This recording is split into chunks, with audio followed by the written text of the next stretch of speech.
Masters of the House, yung ating mga kasambahay, na huwag pipirma, huwag tayong magpapalansi. At nananawagan din ako kasi ang tirada nila, barangay level ang bilis lang kunin ng 3% per district Hindi ba?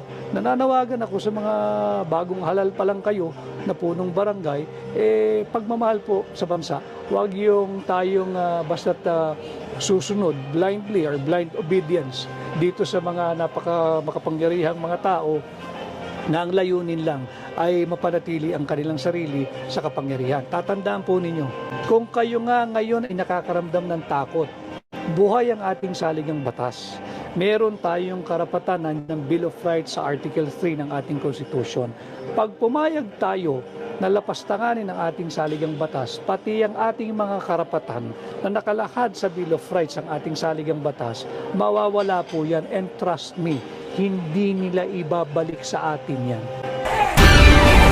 Matapos ng pagpaparain ni na dating Pangulong Duterte at Baste si BBM, ay heto naman si VP Inday Sara nagpapasalamat sa Pangulong Marcos. Nalilito na nga mga kababayan natin kung bakit pa kailangan nagpasalamat ni Inday sa kuting. Kung matapos nga itong bansagan ni Tatay Digong na bangag ni hindi pa sumasagot si BBM sa isyong ito. To the point na pinaparesign na nga ito ni Baste. Paano pa naman kasi? Parang may presidente tayong tamad at hindi talaga alam ang totoong sitwasyon na ngayon ng bayan natin. Nakikinig na lang ata sa mga advisor nito at hindi sa ingay at hinaing ng publiko. Ano ba talaga ang bagong Pilipinas? At para lagi kang updated sa mga bagong upload natin, araw-araw tayo sumentro sa pagkakaisa at bagong pag-asa. Ito ang Tindig Pinas. Huwag mo ang kalimutan i-like agad ang video at kung hindi ka pa nakapag-subscribe, subscribe na yan. Nagpasalamat si BP Sara kay PBBM. Alam mo, Sara, gulong-gulo na ako sa inyo. Gulong-gulo na ako sa inyo. Pambira naman talagang buhay ito. Wag po kayo magagalit, kababaihan ha. Mga kababaihan, ang hilig nyo, ang hirap nyo talagang unawain. Kutsoli, hindi naman lahat ng hindi, yung iba lang. Sorry, wag kayong magagalit. Baka sabihin nyo, sexist ako hindi. Joke lang. Hindi naman lahat ng kababaihan. Pero talaga, di ba, yung iba po, talagang di ba, kahirap unawain na babae. Hindi naman lahat. Meron din namang mahirap unawain na lalaki. Mas maraming mahirap unawain na binabae. Dabawin niya, oy, ba't ngayon ka lang nag-member? Maraming salamat sa iyo. Oo, gayahin, tularan ng magandang halimbawa si Dabawin niya. Thank you. Alam mo yun na ito, napanood ko si Sara, ang una kong mapapaganyan ako, nagugulo ang ko sa iyo ang mga pilekis pakinggan natin si BP Sara. Go! Salamat kay Pangulong Ferdinand Marcos Jr. para sa kanyang patuloy na tiwala at kumpiyansa sa akin bilang kalihim ng kagawaran ng edukasyon. Mahalaga ang kanyang pagkilala sa papel ng lahat ng bumubuo ng Department of Education sa pagsulong ng 8-point socio-economic agenda ng Marcos administration para sa isang bagong Pilipinas. Teka muna, Sara. Matanong kita kasi ako talaga naguguluhan. Ano ba talaga ang ibig sabihin ng bagong Pilipinas? Naguguluhan ako Ang bagong Pilipinas ba ay simula na naupo si Marcos? O simula nung nag-rally kayo? Ano ba talaga yung bagong Pilipinas? Masasabi mo ba, BP Sara, itong bagong Pilipinas, i-compare natin sa lumang Pilipinas, mas maganda yung bagong Pilipinas? Naguguluhan ako Yung bagong Pilipinas ba, BP Sara, ay isa doon sa sinasabi ng tatay mo, si Tatay Digong, na bangag Pilipinas. Bangag yung presidente mo. Iisa ba ang bangag Pilipinas sa bagong Pilipinas? Kasi nako-confuse na yung taong bayan, hindi namin maintindihan ano ba talaga yung bagong Pilipinas. Mas maganda ba yung bagong Pilipinas kaysa sa lumang Pilipinas? O doon tayo sa Davao, Pilipinas? Oy! Ano yun? Ba't may ganon? Hindi, gulong-gulo na ako. Sara ay may bagong Pilipinas. Gurong-guro na ako sa inyong tatlo. Sa totoo lang. Hindi, naiintindihan ko si Sara. Explain ko sa inyo. Maiintindihan ko si Sara. Ha? Davao, Pilipinas. Hindi ko na nga maintindihan eh. Pero ako, hindi ko masasabi na maganda yung bagong Pilipinas. Ngayon, bakit ka kukuha ng bago kung mas pangit? Di ba kakalalakihan ganyan? Pag kumuha ka ng bago, make sure you do it right. Kukuha ka na ng bago di baguhin mo na. Ginawa mong bago, pumangit. Di sa luma ka na.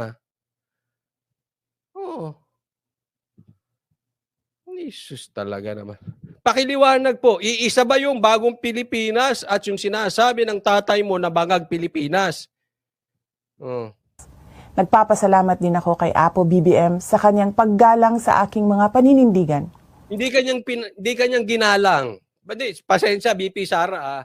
Kasi kung ginarang ka niyan, hindi niya hinayaan yung asawa niya nilagpas-lagpasan ka. Kung ginalang ka niyan, hindi niya inawat niya yung Kongreso na awatin ang confidential funds mo. Kung ginalang ka niyan, dapat ang ICC wala sa Pilipinas.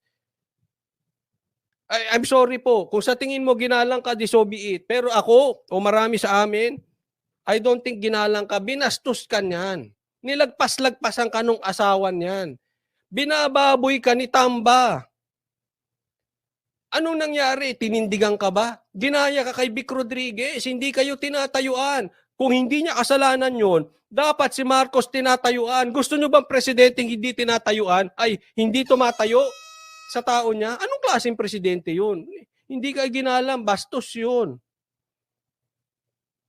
James Key, maraming salamat. Sabi niya, hindi na dapat magtagal ang isang Pangulong adik. Correct. Maraming salamat, James Key. Hindi, pasensya na po. But anyway, speech mo yan eh. Ako lang nagko-komentaryo.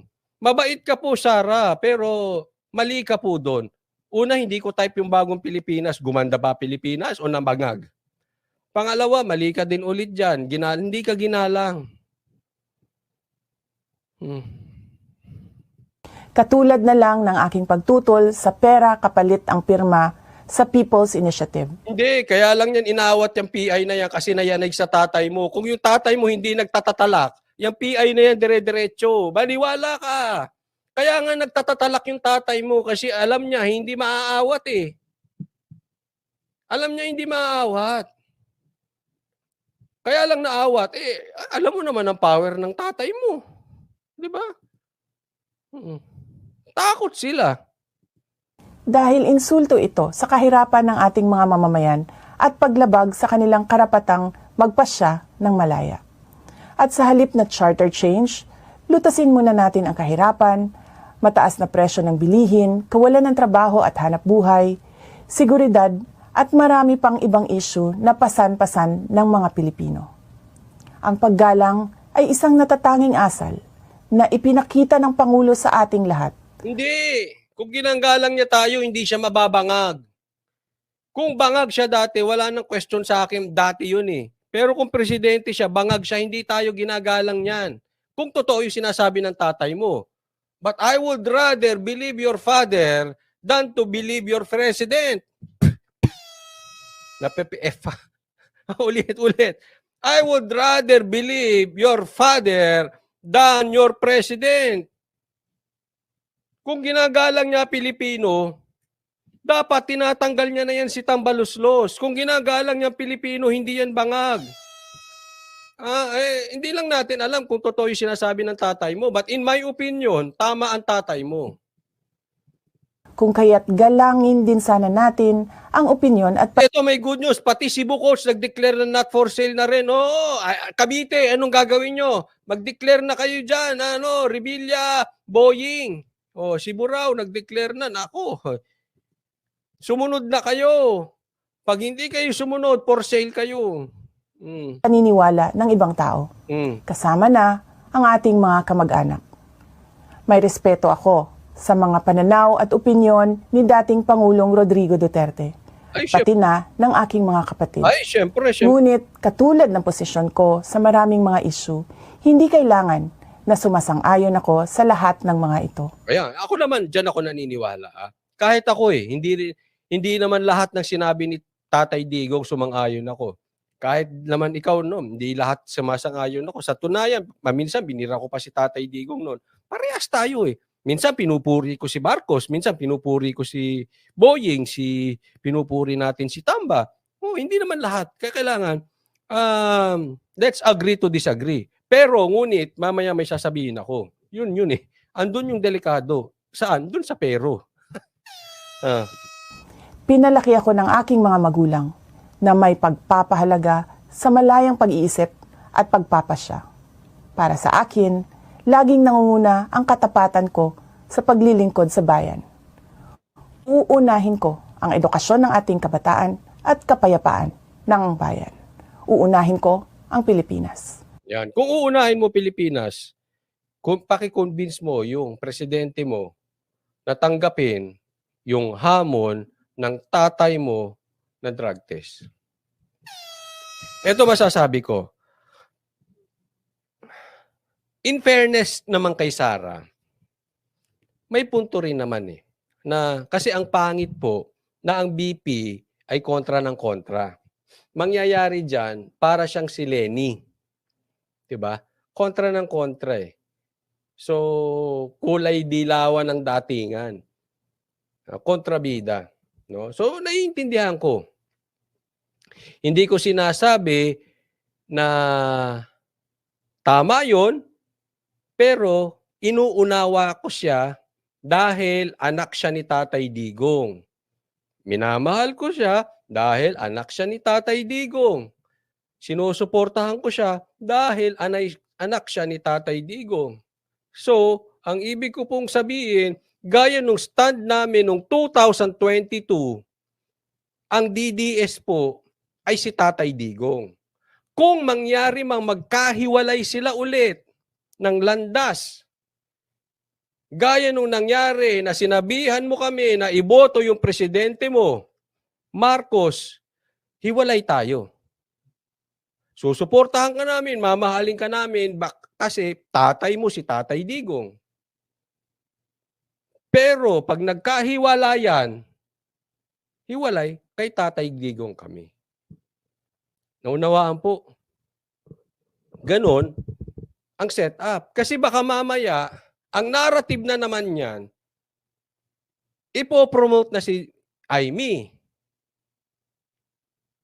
Tapos sa susunod na election, yan naman, babaliktarin nyo lang. Dati Marcos, Duterte, ngayon Duterte, Marcos. Excuse me po. Excuse me. Kay Tatay Digong kami. At sinabi ni Tatay Digong, bangag yan. At yung si Aimee, kapatid pa rin ng bangag. Naiintindihan. So kami, mga DDS, kay Tatay Digong kami. Pero mahal namin siyempre yung mga anak. Lalo na sila Pulong at saka sila nabakla ka na naman. Sila Baste, di ba? Pero, hindi mo na kami mapapaniwala na magboboto na naman kaming Marcos. Kasi sa totoo lang, gulong-gulo kami sa inyo ni Aimee. Totoo lang, pasensya na po, wag po kayong magagalit ha. Naguguluhan kami. Si Aimee hindi mo malaman. Sa ikaw din hindi mo malaman. Na ang gulo eh. Nirerespeto kita kasi Vice President ka, hindi ka pwedeng umarte ng negative. May punto ka dyan. No? Pero, inuunawa ka. Ngunit, pag nakapasok ang ICC at ikinulong na yung tatay mo at dinampot at ikaw ay nandiyan pa rin, hindi na kita iintindihin. Ang hirap mo nang intindihin. Kasi kami, pinagtatanggol namin yung stand ng tatay mo. Tapos, kung sakali lang naman, ikukulong na yung tatay mo, dinampot na, andyan ka pa rin. Ewan ko na. Ako'y gulong-gulo na.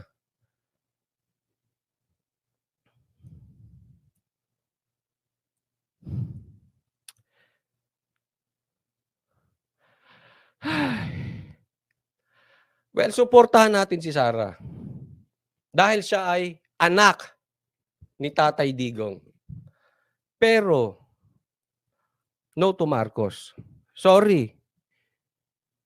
Nadala na kami. No to IME. Kung yan ang lumalabas na play, hindi, wala akong pinagbibintangan. But I'm looking forward. Pasensya na. Pasensya na.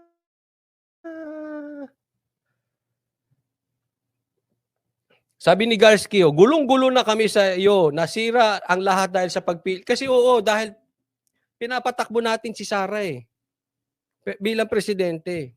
Inilagay mo kami sa kamay ni Marcos na ngayon sinasabi ng tatay mo bangag.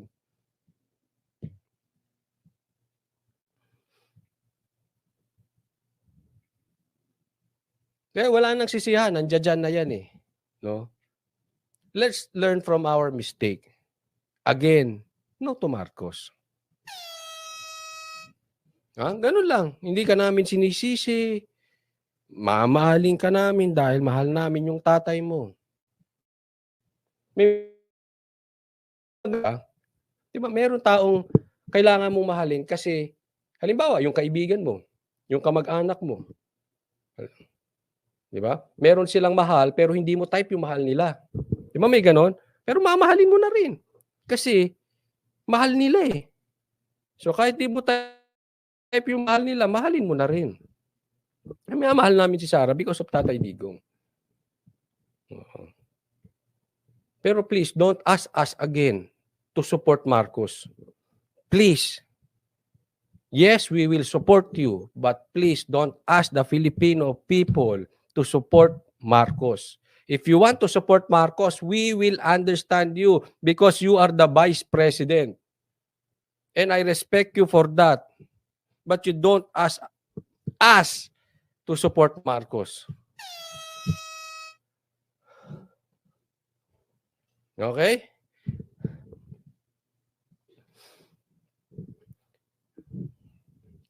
Okay, so tuloy po tayo.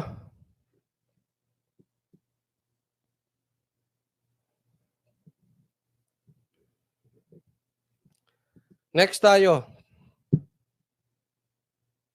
Ito may napansin ba kayo? Meron akong gustong mapansin nyo. Yan ang siniguro ni Pangulong Bongbong Marcos sa kabila ng mga tirada ng mga Duterte.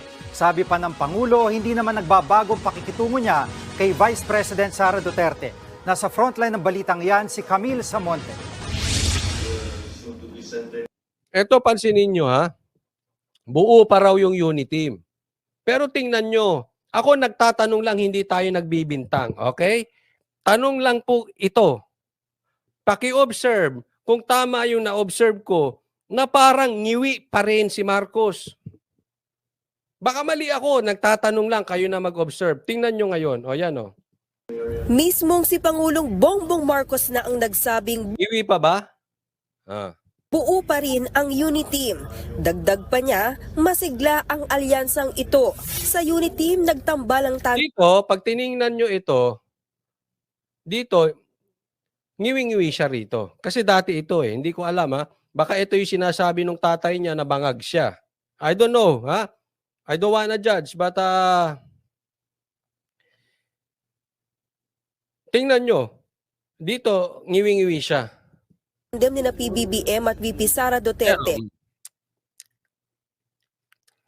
Ganun Kung pa. saan landslide ang kanilang panalo noong 2022 elections. UNITEAM is not just one. Pero dito, slight na lang.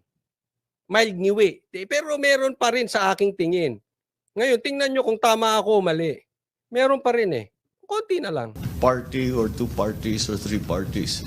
It's the unification of all hopefully all the political forces in the Philippines to come together for the good of the country. Ayan. Nakita nyo? Di ba? Parang meron pa rin. Hindi ko alam kung tama ako Maga at ngiwi coach sabi. Ngayon, kung ito ay sakit, dapat siguro ipaliwanag ni Marcos. Ipaliwanag ito ni President Marcos. Nang sa ganoon, hindi siya napagbibintangang bangag kasi na i-connect yung pagiging ngiwi niya Pero pagka hindi niya i-explain yung pagiging ngiwi niya, talagang iisipin ng taong bayan, tama si Tatay Digong nabangag siya. So siguro Marcos, dapat i-explain mo yan. Eto kasi sakit ko to. Kasi meron akong kaibigang ganyan eh. Ngiwi. Sabi niya hininto niya na.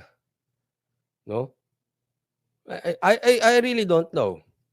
Kung ako tiwala naman ako sa kanya, sinabi kong ngiwi. Ako naman walang problema kung dati siyang bangag eh. 'Di ba? Kung dati at inadmit niya, walang problema, tapos na 'yun eh. Lahat naman nagkakamali. But kung bilang presidente, ngiwi ka pa rin or bangag ka pa rin, that's a different story. Ha? Difference yan. Ano yan? Baka nagpa-botox po. Ganyan ba ang botox, ngiwi? Hindi na ako magpapa-botox. Ano ba yan? Feli Isnel. Bangag talaga, laping trip, ganon. Most visible pag hindi siya nagsasalita. Ulitin nyo, ha? Yan. Ito Team yung... is one party or two parties or three parties. It's the unification of all political, hopefully all the political forces in the Philippines to come together for the good of the country. And that is still there. It is still vibrant. It is still working.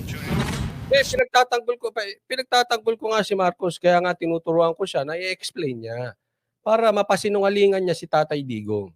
Yung ngiwi niya baka sakit, no? So paki-explain. Ako baka naman kasi guni-guni ko lang, kaya kayo pinagtingin ko. Kayo na tumingin kung ngiwi pa rin o hindi. Dagdag pa ni PBBM, walang nagbago sa pakikitungo niya kay VP Sara at magpapatuloy pa rin daw ang bise bilang Education Secretary. Well, it's exactly the same. Hindi naman nagbabago. Pero para kay dating Senador Laila de Lima, hindi na raw pwedeng magpatuloy sa paglilingkod si VP Sara sa administrasyon. Kasunod yan ang prayer rally sa Davao City kung saan pinalakpakan daw ng mga Davaoenyo ang mga panawagan na umalis na sa pwesto si PBBM. Hirit naman ni dating Senador Antonio Trillanes, dapat daw ay may kaunting hiya si VP Sara at mag-resign na bilang DepEd Secretary matapos murahin at insultuhin ng kanyang tatay at kabatid si PBBM. Ako tatanungin ninyo, ha?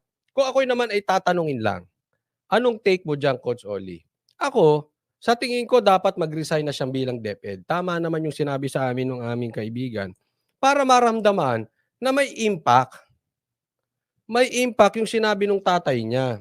Ang problema nangyari dito po, naiintindihan ko, nagbigay ng statement inuunawa ko, nagbigay ng statement si BP Sara, pero hindi pa rin ako payag eh. I mean, ang ibig ko sabihin, naunawaan ko na Vice President siya, hindi siya pwedeng kontra ng kontra. Pero, dapat siguro na nahimik na siya pala kesa nagbigay ng statement. Pwede ka naman manahimik, hindi ka kumontra eh. Dahil, syempre, parte ka ng gobyerno, ayaw mo magmukhang si Lenny, kontra ng kontra, pero nagbigay ka pa ng statement, medyo mali eh. But anyway, kung ako talaga masusunod, gusto ko pa nga mag-resign siya bilang DepEd. Nang maramdaman nila Marcos, teka muna, mali itong ginagawa ninyo. At ako, ay pabor ako sa tatay ko, pero hindi ako titira sa inyo. Pero maninindigan ako para sa aking tatay. Ako, ganun lang ang aking take. Pero etong si Laila de Lima at saka si Trillanes, wag na kayong makisali. Wag niyong utusan, bagamat gusto ko yung sinasabi ninyo na dapat mag-resign si Sara, hindi dahil nakakahiya siya. Gusto ko siya mag-resign bilang DepEd para iparamdam dyan kila Marcos, na hindi nyo kami pwedeng ganituhin. Huwag nyo paikutin ng mga Pilipino. Dapat, Sara, tindigan mo yung mga Pilipino. Ang pinaglalaban dito ng tatay mo ay yung mga Pilipino. Bakit tayo may bangag na presidente? Bakit pinutulak yung PI? So, pabor ako mag-resign siya as DepEd. Pero mali ito eh. Sila Laila, pumapapel, tsaka si Trillian. Kayo na lang kayang dalawa. Total, parehas kayong Epal kayong Trillanes tsaka de Lima. Parehas Epal, pinagre-resign dahil pinagmumura na daw ng tatay. Teka muna. Huwag kayong makisali. Dilawan kayo eh. Gusto nyo lang makisawsaw ulit. Kasi alam nyo po, dati, ano to, insecure to mga dilaw. Kasi dati, ang labanan talaga, usapan, pula versus dilaw. Ngayon, iba nangyayari. Ang nangyayari ngayon, Marcos Duterte, hindi ka na po, etong panahon na ito, hindi ka pwedeng neutral. Excuse me po. Sa sinabi ni Tatay Digong, nilinyahan niya na. O, eto, linya. Pak. O, may ganun. Paano? Pak. May linya. Hindi ka pwedeng neutral. Kailangan, kung ikaw ay Marcos, Marcos. Kung ikaw ay Duterte, Duterte. Huwag na tayong maglokohan dito. Pag ikaw sumasayaw-sayaw ng ganyan, may agenda ka rin, animal. So, pili na. Hindi ka pwede gumigit na ngayon. Kaya ako, eto si Amy, hanggat hindi mo sinasabing bangag yung kapatid mo, or hindi, sa akin mas okay pang humindi siya eh. Para malaman natin kung saan siya. Hindi pwede, sagot mo, kaloka. Ano yun? Tinatanong ka kung bangag yung kapatid mo, kaloka, sagot mo? Hindi pwede. Umuo ka o humindi.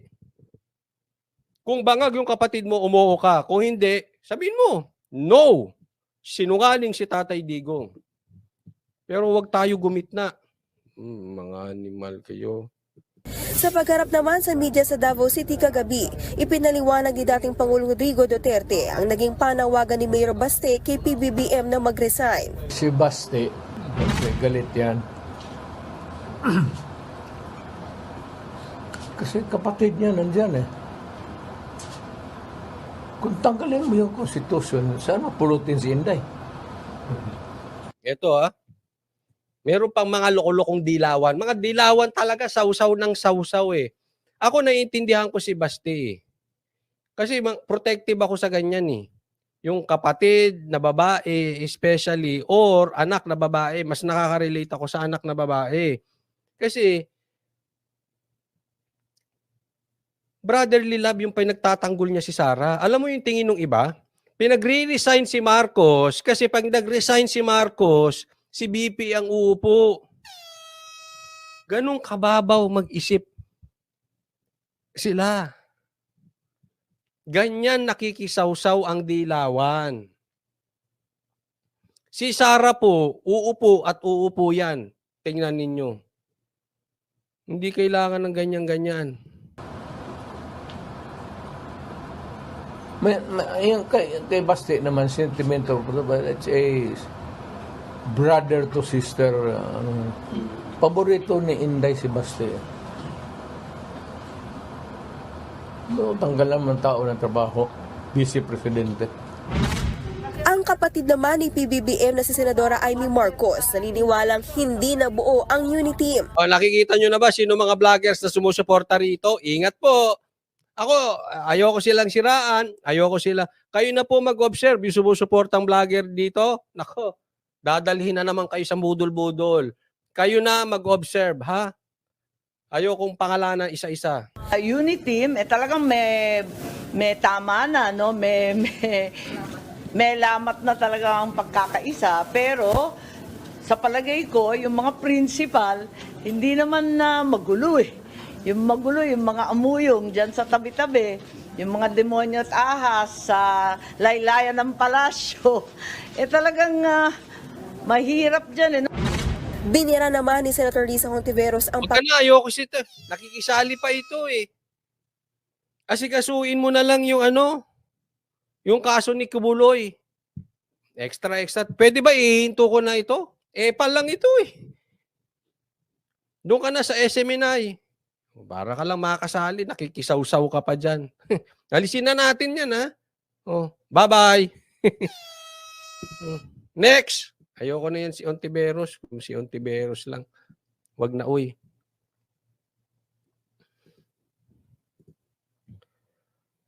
Ang Mindanao sa Republika ng Pilipinas. Nako. Ay, saglit. Grupo ni dating Pangulong Rodrigo Duterte. Hinamon din niyang magpa-drug test sila ng Pangulo na ayon sa kanya ay pumasok sa rehab sa Germany nung bago ang 2022 presidential campaign. Ako sayang. Ha? Nagpa-rehab daw si Marcos pagkapanalo ng Pangulo noong 2022 sa Germany. Sayang. Hindi nyo pinaalala eh. Naitanong ko sana sa kaibigan ko yung puting sombrero ko. Ha? Hindi. Sa susunod na pagkikita namin ng kaibigan ko, itatanong ko yan. Nagparehab ba ito sa... Naku, hindi pwedeng di mo alam. Brad, don't tell us you don't know. It's either yes or no lang. Tatanungin ko, tawagan ko kayo. Kung nanonood ka, Bats. Ha? Nako. Kaya lang, nag-usap ata sila ni Tatay Digong. Baka alam ni... Kanino kaya nakuha ni Tatay Digong yun? Ha? Nakatutok si Argil Relator ng GMA Regional TV1 Mindanao. May hamon si dating Pangulong Rodrigo Duterte kay Pangulong Bongbong Marcos matapos ang pahayag ni House Speaker Martin Romualdez na isa publiko ng dating Pangulo ang kanyang pruweba sa akusasyong Sa Spain daw, nagpa-rehab din. Ba, ang dami. Germany, Spain. Ako nagtatanong lang, Marcos, ha? Tanong lang po ito. Totoo po ba nagpa-rehab kayo sa Germany at Spain? My friend, my puting sombrero. Nagpa-rehab nga ba? Oo. Lalasingin ka namin. Ha? Hindi kasi... Ito na mo ha. May mga lalaki talagang, ito, wag natin, maiba muna tayo saglit lang, maiksiyan lang to. May mga lalaki talagang ano yan. Pagdating sa sikreto, tahimik yan, di yan magsasalita kahit anong mangyari. Kahit tutukan mo ng baril yan, handa yang mamatay. Kahit tutukan mo ng baril, hindi yan aamin. May ganung lalaki, may paninindigan. Kahit bugbugin mo, hindi aamin. Lasingin mo. Nako, delegates. Nako, pag nalasing, iba na. Di ba? Iba kwentuhan ng lalaki pag nalasing. Pati yung girlfriend ay kikwento. Nako, delegates, di ba? Alam to ng mga kalalakihan. Kaya wag mong tatakutin ng lalaki. Wag. Lasingin mo. Yan ang sikreto sa lalaki. Pag nalasing yan, ay, lahat ng sikreto labas. Boss Dada, banat pa, alam na natin, ha? Next. Anong drug addict si Marcos? Bakit ko iproba? It is for him to sit in the Luneta Park, pakuha siya ng dugo doon, independent entity o doktor, magpakuha rin ako, sige, pati ako. Sila yan sa public office. Ito nakakatakot. Hinamon ni Tatay Digong ng, alam mo na, ha? Blood test. Hindi siya nagbibintang tayo. Pero ako, I always look at the history. Kasi, ang galawan ng isang tao, paulit-ulit lang yan. Unless may divine intervention, paulit-ulit lang gagawin ng tao ang mali niya. Ang nakakatakot, hinamon mo ng blood test. Sa tingin ko, hindi papayag yan. Si Marcos ay hindi confrontational. Ang nakakatakot dito, baka bukas, may ilalabas na yan. Oy! Meron na akong blood test. Nakuha ko ito sa Asian Hospital. Di ba? Kasi ganyan nangyari noon.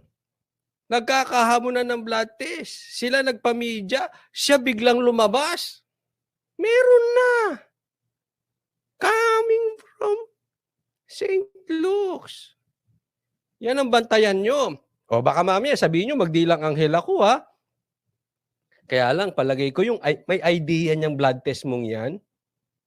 Hindi si Marcos, ha? Yung may idea hindi si Duterte, ha? Yung may idea dyan sa St. Luke's na drug test, parang wala na sa'yo.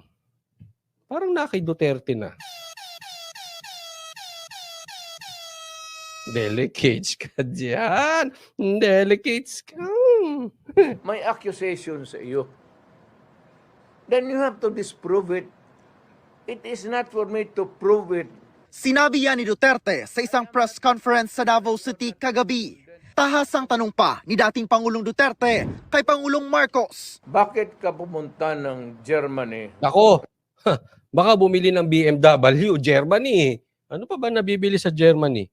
German francs. German cat. Naku, marami ron, German cat. BMW, Mercedes-Benz. Yan. Baka naman namili kasi mahilig to sa F1, di ba? Oh. Right before the campaign sa presidency. Bakit ka nagpag-rehabilitate doon? Hindi ko na sinasabi nagpa-rehabilitate ka ng drugs. Oh, hindi naman niya sinasabi. Magtatanong lang. Tanungin din natin, bakit ka nagpunta ng Germany doon sa rehabilitation center? Baka nang may dinalaw. Oh, baka may chicks siya ron. Hindi natin alam. Kaya nga nagtatanong eh. Ano ang ipinunta mo ron? Nagpa-rehab ka eh. Punta pala ng rehab. Anong pinarehab? 'Di ba? Pakisagot si Tatay Digong, baka mamaya fentanyl na naman ang sagot mo eh. But bakit ka pumunta doon at pumasok ka ng rehab center? Sinisika pa ng GMA Integrated News na makuha ang panig ng Pangulo o ng Malacanang Hindi sasagot yan. ukol dito.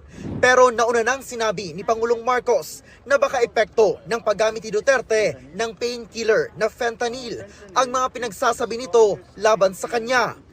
Sagot ni Duterte, tumigil na raw siya sa pag-inom ng fentanyl. May 8 taon na ang nakalilipas at ginamit lang niya ito batay sa reseta ng doktor nang maaksidente siya sa motorsiklo. Tatanungin kita, yung cocaine, may prescription ba yan?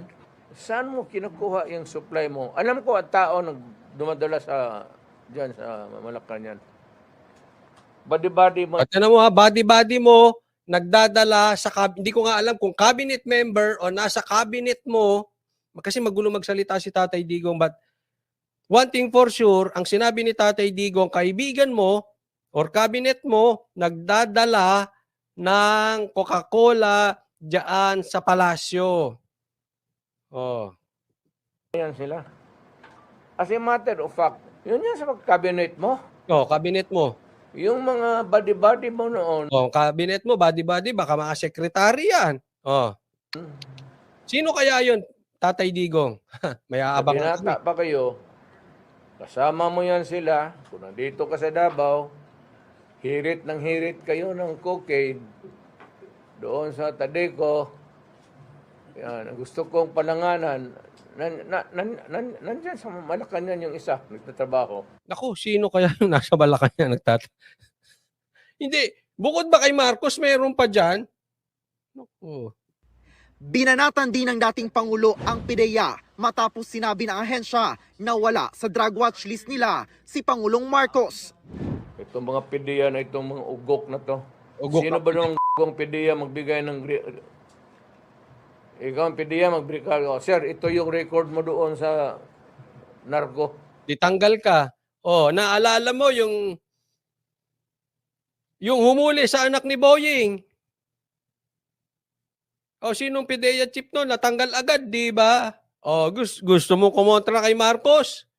Di matatanggal ka. Tama tama ba yung pagkakaalala ko? Ako nagtatanong lang kasi baka mahina yung memory ko eh. Biglang natanggal yung PIDEA chief nun, di ba? Anong Wilkins? Hindi po ako nauuhaw. May sarili akong tubig. Ayoko ng Wilkins. Mahalin yan. Nako.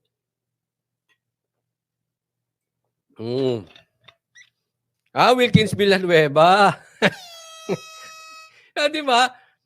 Try mong kumontra. Ikaw ang PDEA chief. Bukas, you plant kamote. Si Attorney Vic nga eh. Nagpanalo kay Marcos, hindi natin digan eh. Ikaw pang kukontra? It is natural that they will refuse to give it to you. Kasama ng dating Pangulo sa press conference si dating Speaker na si Congressman Pantaleon Alvarez. Sa gitna ng kontrobersiya kaugnay sa People's Initiative, may pinagugulong naman ang kanilang grupo na plano pa raw sa secession o paghiwalay ng Mindanao sa Republika ng Pilipinas. Paghiwalay ng Mindanao, ha? Hindi, maganda Mindanao talaga. Kailangan pag-ipunan ko yan. Coach Oli, huwag ka nang kakain ng almusal at ng tanghalian. Once a day ka lang, bibili ka ng lupa. Si Bebot ang pinapadala ko. Because si Bebot Alvarez, siya yung talagang pinakauna nagpalakad ng mga papel about the desirability of Mindanao seceding from the Republic of the Philippines. Kaya kung ganon lang naman kayo dyan sa Luzon, pati sa Visayas, bahala kayo. Sama ako sa iyo, Tatay Digo, walang ganyanan. Anong bahala kayo? Isama-sama tayo dito, Tatay Digong. Walang ganunan. Nako, wala. Pinagtatanggol namin kayo eh. Sama-sama tayo. Sama ako dyan sa Mindanao. Ay. Babay Tagaytay. No, diyan ako sa Davao Republic of the Philippines. Lahat, nandito man sa atin lahat. We all give our resources to them. And Mindanao is rich. But you can come. Pag independent tayo, kung kaya ninyo, ako gusto ko talaga. Gusto ko na. Magsawa na ako sa ilang presidente na kasi. Correct. Alam mo sa totoo, walang nangyayari sa atin. Marami kasi talaga gahaman sa pera Pilipinas kung mahal. Ano nangyari sa Pilipinas? Mabilis na sabi ni Duterte, hindi raw ito labag sa batas. Hindi naman rebellion, hindi yan sedition. There's a process in that. I think before the UN, where you would gather signatures from all sorts in Mindanao, magpirma, verified, under oath, in the presence of so many people, design that we want. Pirma yan hindi yan yung parang pirma ni Tambaluslos, Tatay Digong Dapat kusang loob. Hindi, iba to si Tatay Digo. Hindi ito gagaya kay Tambaluslos. Separate. At oras na humiwalay daw ang Mindanao sa Pilipinas. I would like to tell this to Mr. Marcos. Sir, bitawan mo yung ICC. Huwag mo akong tulungan dyan. Ako na ang bahala. Kasi pag mag-Mindanao State na, si Alvarez na magtago sa akin dito sa Mindanao. Hindi, itatago ka namin. PRRD, itatago ka na Pilipino. At palagay ko naman, mag-iiba na stand ni Sara pag ikaw ay dinampot na ng ICC. Tinuldukan din ng dating Pangulo ang mga haka-hakang balak niyang tumakbo sa susunod na eleksyon. I am permanently retired. Diyan ako nalungkot. Yun naman ang nakakalungkot dyan, Tatay Digong. Wala namang gano'n. Ang kailangan ka namin naiintindihan ko may edad na siya. Sa totoo, hirap na talaga siyang medyo yung biglang tayo sa upuan. Kahit naman ako. Oo, may sciatica ako. Hindi ako pwedeng biglang tatayo. Kaya ko pang tumayo. Pero pero yung utak ni Tatay Digong, yung charisma, yung influence, yung kanyang paninindigan at karakter, nandun pa. Bukod dun sa kanyang biglaang pagtayo. Yun lang naman ang nawala Tapos syempre, mabagal na siyang lumakad. Diba? Hindi mo naman kailangan lumakad-lakad. Tatay Digong, naiintindihan ka namin may sakit na. May matanda na. Kaya lang, naiintindihan ko, nakakaawa na rin kasi stress. Pero alam mo, Tatay Digong, sa totoo lang, mas lalo kang tatanda pagka hindi mo nagagawa yung mahal mong gawin. Ako naniniwala ako doon. Mas marami pa nga nag-critical dahil nagretiro Dahil para sa kanya nawalan siya ng purpose. Para sa kanya hindi niya na nagagawa yung dati niyang ginagawa. Mas lalo ka manghihina. Nauunawaan ko, may stressful. Kaya nga, para hindi stressful, congressman na lang. Mag-speaker ka na lang. Tapos, yung pondo, yung pork barrel, ipamigay mo. Pamigay mo sa mga Pilipino. O, di panalo. Tapos, lipunin mo yung mga lintik na NPA na yan. Pero wag ganun, Tatay Digong. Wag naman. Ulit ha, baka sabihin mo, Coach Oli, salbahe ka eh. Hindi mo unawain, may edad na yung tao, pagpahingahin mo. Naiintindihan ko yan, pero wag naman ganun. Kailangan, iiwan mo kami sa mga tambaluslos, anak ng teteng yan. Ayaw ko ng ganun. Meron ba bang tatalo sa tambaluslos? Pero, eto, marami kasing nagsasabi at sa nangyayari makayang mabuti. Sa mga nangyayari ngayon, may mga ugong-ugong na nagsasabi na si Baste ang talagang katulad ni Tatay Digong. Sa katunayan, mas presidentiable pa raw si Baste kesa kay Sara. May sabing gano'n ha. Nandidinig ko lang, kinikwento ko lang sa inyo. Sabi ko, oo nga, no. Tatay Digong, i-train nyo muna yung anak nyong si Baste. Pag katulad mo na siya at may kapalit ka na nang mawala ang mga Tambalus at Marcos sa Pilipinas, then sige, you can retire. At least, na-duplicate mo yung sarili mo. Parang naulit ang isang Tatay Digong. Kasi si Sara minsan hirap timplahin sa totoo lang. Again, hindi ko sinasabing wag suportahan si Sara. Suportahan natin si Sara, pero ang hirap niya timplahin eh. Parang ano eh. Ano ba ito? Marcos Duterte, di ba? Si Basti meron eh. Antayin muna. Okay lang ba? I-duplicate mo muna yung anak mo. Kasi marami talagang Pilipino eh. Palpak eh. Palpak. Ay, sige, magpapasahan. Pagkatapos ni Marcos, si Tamba. Tapos ni Tamba, si Sandro. Tapos ni Sandro, siguro si Lisa. Nako. Ay, wala na mangyayari sa atin. Sabi dito ni Katambay Lisa, through the way he talk, yung tapang kuwang-kuha niya. Kaya nga eh. Bata siyempre, iba pa rin yung si Tatay Diggs, no? Kaya nga sabi ko, bago ka magretiro, makuha lahat ni Baste. Kasi importante hindi lang puro tapang. Kailangan din may karisma. Mahal ng sundalo. Importante yan. Mahal ng pulis. Mahal ng bansang Pilipino. Pag nakuha na yung mga yon, tapos nakuha yung ugali mong hindi kurakot, yung sinasabi niya eh, citizen ata. Pumasok sa politika, citizen ng relo, paglabas Rolex. Baka patik pa nga eh.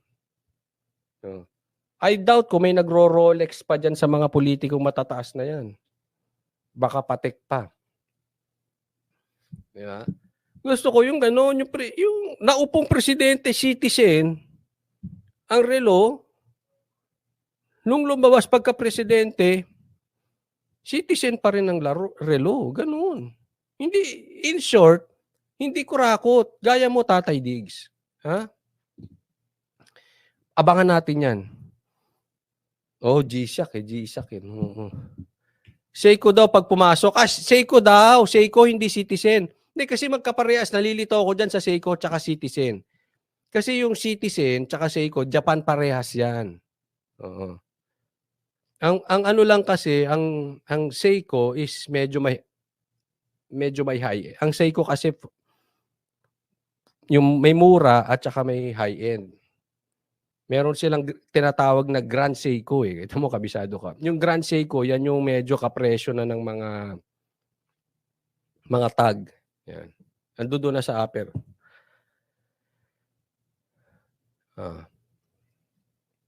Yan. Abangan natin, malay natin. I hope Tatay Digong can produce one like him. Huwag ka muna, ha? Nalulungkot kami dyan sa balitang yan. Huwag ka muna. Ipitin nyo nga si Sara para hindi mag-retire si Tatay Diggs. Hindi, sinabi niya yan eh. Ayaw niya na talaga tumakbo, pero pag nagkagipitan, tatakbo siya. Sinabi niya yan sa amin. Actually, nasa interview ata namin eh. So, sana,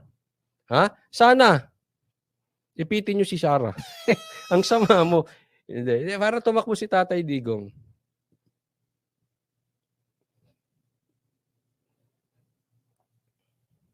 O ito, panoorin natin ito. Pila sa Office of the President kasi na-denied yung motion for reconsideration natin sa MTRCB, yung kaso po ng Laban Kasama ang Bayan ni Ka Eric and ni Yusek Lorraine Badoy and yung gikan sa masa of former President Digong Duterte. And Ito, sa MTRCB, na-deny sila. So, nasuspinde, tapos na-deny sila, itong gikan. Kaya mo na yung isa, basta yung gikan, yung laban sa masa. No? Okay din naman yun. But importante sa atin yung gikan eh. Kahit matanggal lahat ng programa ng SMNI, pag andyan ng gikan, buhay tayo lahat eh. Dahil, alam mo na, PRRD yan eh. So, andyan yung gikan. Nasuspende. Ito maganda ngayon, walang lusot dito si Marcos. Kasi nag-file sila. Nag-submit sila ng appeal sa Office of the President. Magkakaalaman. Kasi si Marcos, hindi na siya pwede magtago sa pantry ng may pantry. Pastor Apollo Kibuloy, nag-file po. Maraming salamat. Remy Gonzales. Hi Coach Oli, ano masasabi mo sa video ni Gringo Honasan? Hindi ko po napapanood. Pasensya na papanoorin ko yan. Yan ba yung video ng ng Coca-Cola? Remy Gonzales, maraming salamat po. Siguro bukas bibigyan ko komentaryo yan. Hindi ko pa po honestly ayoko mag-comment nang hindi ko pa napapanood ng buo. Thank you Remy Gonzales. Tayo ng apila sa Office of the President. So this time, we will know kung ano talaga stand ni President Bongbong Marcos about SMNI. Kasi of course, daming haka-haka na kaibigan daw, may nagsabi naman hindi, but we will know in this case, sa pag-file natin ng apila sa Office of the President, sa opisina mismo ni PBBM, malaman natin kung ano yung stand niya of this case. Lalo na that ang laban na to is about press freedom. Yan, etong laban na to is about press freedom. Kasi po, na-deny sila nga sa MTRCB. Tapos, kaya nga ito ay inapila nila sa Office of the President. This time, Marcos has no excuse anymore. Wala na siyang excuse. Hindi na siya pwedeng tumahimik dito. Kasi kailangan niya ng gawa ng aksyon to. Ibabalik niya ba ang gikan sa masa o hindi niya ibabalik? Dahil galit siya at binira siya ni Tatay Digong. Hindi na uubra, Marcos, yung style mo na patahi-tahimik at ipagtatanggol ka ng mga vloggers at ipagtatanggol ka ng mga iba mong sekretary. This time, kailangan gumawa ng aksyon. So, maganda to eh. Maganda yung ginawa ng SMNI na ito kasi no more excuses. Ako lang nagpapaalala sa iyo, Marcos, ha? Paalala ko lang po. Nung lahat, hinahamon ka ng debate, walang nagtatanggol sa iyo kung hindi si Attorney Vic. Kaya kahapon nag-uusap kami ni Attorney Vic, pinaalala ko, binabanatan ka namin itong kapatid ko kasi kahit isang eskwela tayo, kahit kaklase kita, babanatan ka namin kasi ikaw ang last defense ni Marcos.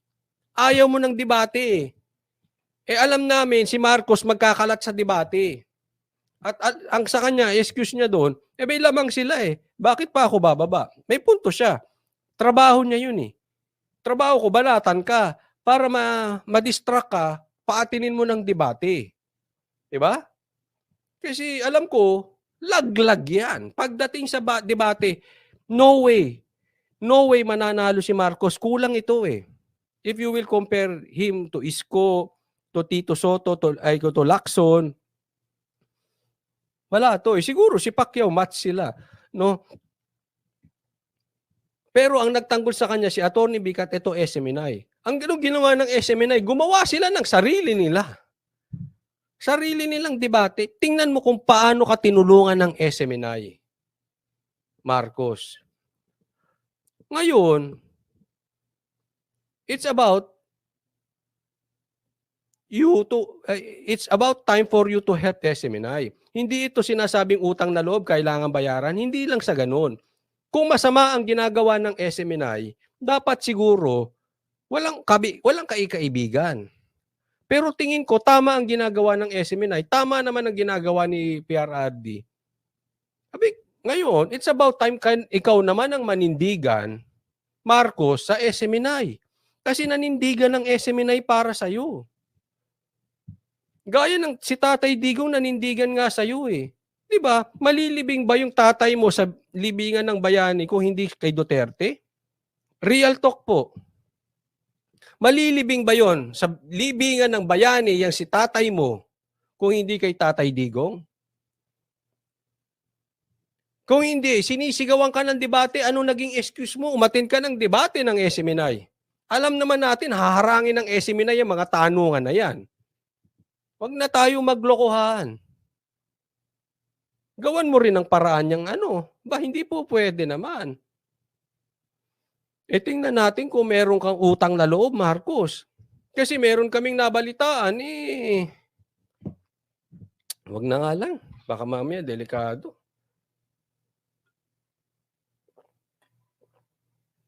Kasi may mga napaupo daw sekretary. Wag na nga. Antayin ko, lalabas naman yun eh.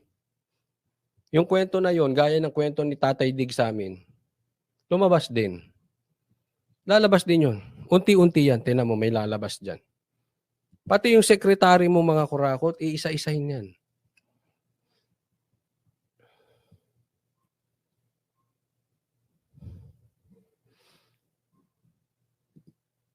Don't forget, under the law, pag ang batas ang pinag-usapan, maka-epekto sa kalayaan po natin, yung sa pamamahayag or freedom of press or freedom of expression, there is a presumption of unconstitutionality on the part of the government. So therefore, ang MTRCB dapat i-prove nila yan na tama yung ginagawa nila. Otherwise, the presumption will prevail. Ibig sabihin, the decision of the MTRCB is presumed unconstitutional. And second, yung sa MTRCB case, yung sa suspension, di ba, nag-suspend sila 14 days, preventive suspension, na-serve na yun. So, nagdagdag sila ng additional 14 days sa 28 days na. But yung additional 14 days, hindi na-serve yan kasi nag-file tayo ng motion for reconsideration sa MTRCB na dininay nila. Ngayon, nag-file tayo ng apila. That's why, hindi na-serve yung additional 14-day na suspension period ng MTRCB. Okay, kung makita nyo yung title, no? Hindi natin alam kung sinong complainant dito. Ang complainant sa kasong ito, sikreto. Hindi natin nakita ang complainant. Grabe, no? Ang complainant, sekreto. Saan nangyayari yan? Only in the Philippines. Complainant, sekreto. Kailan lang nangyari yan sa Pilipinas, attorney? Itself, sikreto rin. Pambihira naman. Nung anong araw sa panahon ni President Ferdinand Marcos Sr., merong mga secret decrees. Hindi naman natin papayagan sa panahon ni President Marcos Jr. Meron din secret complainants. Ako, grabe. Ha? Like father, like son, ha? Nung panahon ni Marcos, may secret decrees. Ngayon naman may secret complainants. Aba, delikado yan. Marcos, actionan mo yan. Pag hindi mo inactionan, wala ka talaga. Wala ka. Saka secret complaint. Sana po, aayusin ng Pangulo ito. Dapat po manatili ang due process dito sa Republika ng Pilipinas. Yan po yung nakikita sa Article 3, Section 1 ng 1987 Constitution. Yun, yan. Dapat talaga, ha? Yung freedom of the press at saka yung due process, napaka-importante niyan. Hindi yan pwedeng mawala sa bansang Pilipinas. Pag yan nawala, tapos na.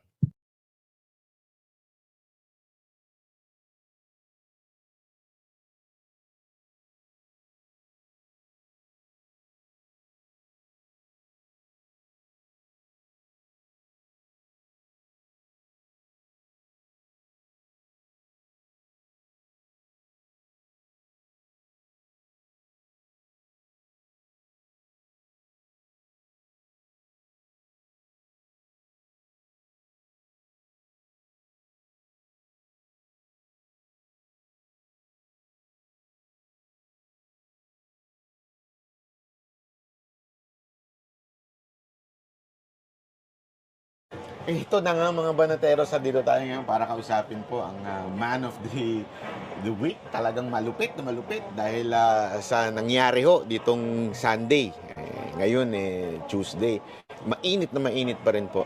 At ang umaten po doon, talagang inabangan ng tao ay walang iba kundi si former ES po na si Attorney Vic Rodriguez. Magandang araw po, sir. Hi, good evening. Good evening, Banat Bay. Good evening, Coach Oli. Good evening, Boss Dada. And good evening sa lahat ng inyong mga taga-subaybay at mga tumatangkilik sa inyong vlogs.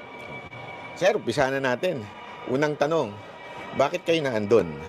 Ano bang nasa isip ninyo at umaten kayo doon sa Leaders Forum na yun? I was in Davao because like the Davaoeños and Davao City and most of the Filipinos and like the three of you, because I am not for sale. At kailangan nating labanan yung ginagawang paglalapastangan sa ating saligang batas. Marami nagtanong sa akin, bakit sa Davao, yung ba'y politika? Siyempre maglalabasan yung mga trolls, yung mga kanya-kanyang media operators ng tinamaang grupo. At pinapalabas, ito raw ay away lamang ng dalawang pamilya. Maling-mali yun. Masyado talaga linalapastangan ang katalinuhan ng Pilipino. Walang away political dito. Ang pinag-uusapan dito, yung paglapastangan sa ating saligang batas sa pamamagitan ng pagsubo sa mga ordinaryong mamamayan ng bastardong People's Initiative.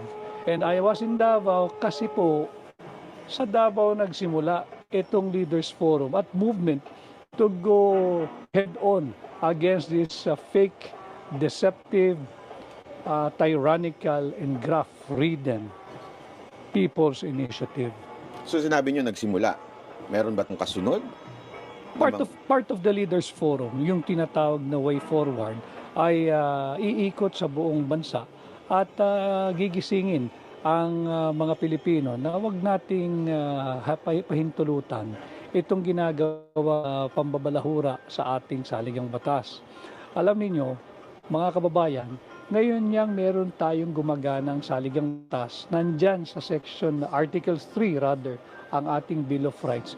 Ramdam mo ang takot Ang mainstream media, walang ibinabalitang mga halos totoong balita.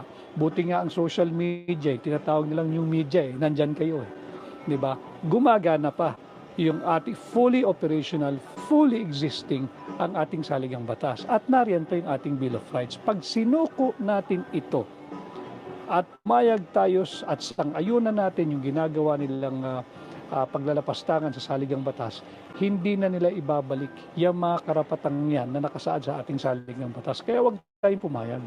Pero ito, di ba, parang ang dating is, those mga nangyari noon, it's because of this PI. Ito na nga, sinuspend na nga ng COMELEC. Hindi pa ba kayo titigil? Wala na, suspendido na Thank you for asking that. And dapat malaman ng ating mga mamamayan yung pagsuspindi ng Commission on Elections. Sa tingin ko, ang aking personal na analysis at pananaw, parte ito ng kanilang plano na pag tayo'y nabulilyaso, Chairman George Garcia, itigil mo pansamantala or indefinitely yung pagproseso ng People's Initiative. Unang-una, nalalaman ito ng chairman ng COMELEC, hindi mo dapat sinimulan ang pagproseso ng mga pag-validate ng pirma. Hindi mo dapat inutusan ang mga kawani ng COMELEC na i-verify yung mga pirma. Bakit? As early as 1997, meron ng permanent TRO ang Korte Suprema doon sa kasong inihain ni dating Senadora Miriam Defensor Santiago. Malinaw ang ruling ng Korte Suprema doon. The COMELEC is prohibited from entertaining any petition on initiative on amendments to the Constitution until an enabling law is passed by Congress. Malinaw yun. Ngayon, kung hindi mo alam yan, mas may problema rin tayo. Chairman ka ng COMELEC Hindi mo alam itong batas na ito. It's a law because it's a jurisprudence. It's a decision by the Supreme Court. So you cannot feign ignorance. So may nilalabag si COMELEC Labag na labag. Labag na labag. Makikita pa natin. At marami siyang paglabag. Itong ginawang insertion na 70 plus billion pesos sa pondo ng COMELEC.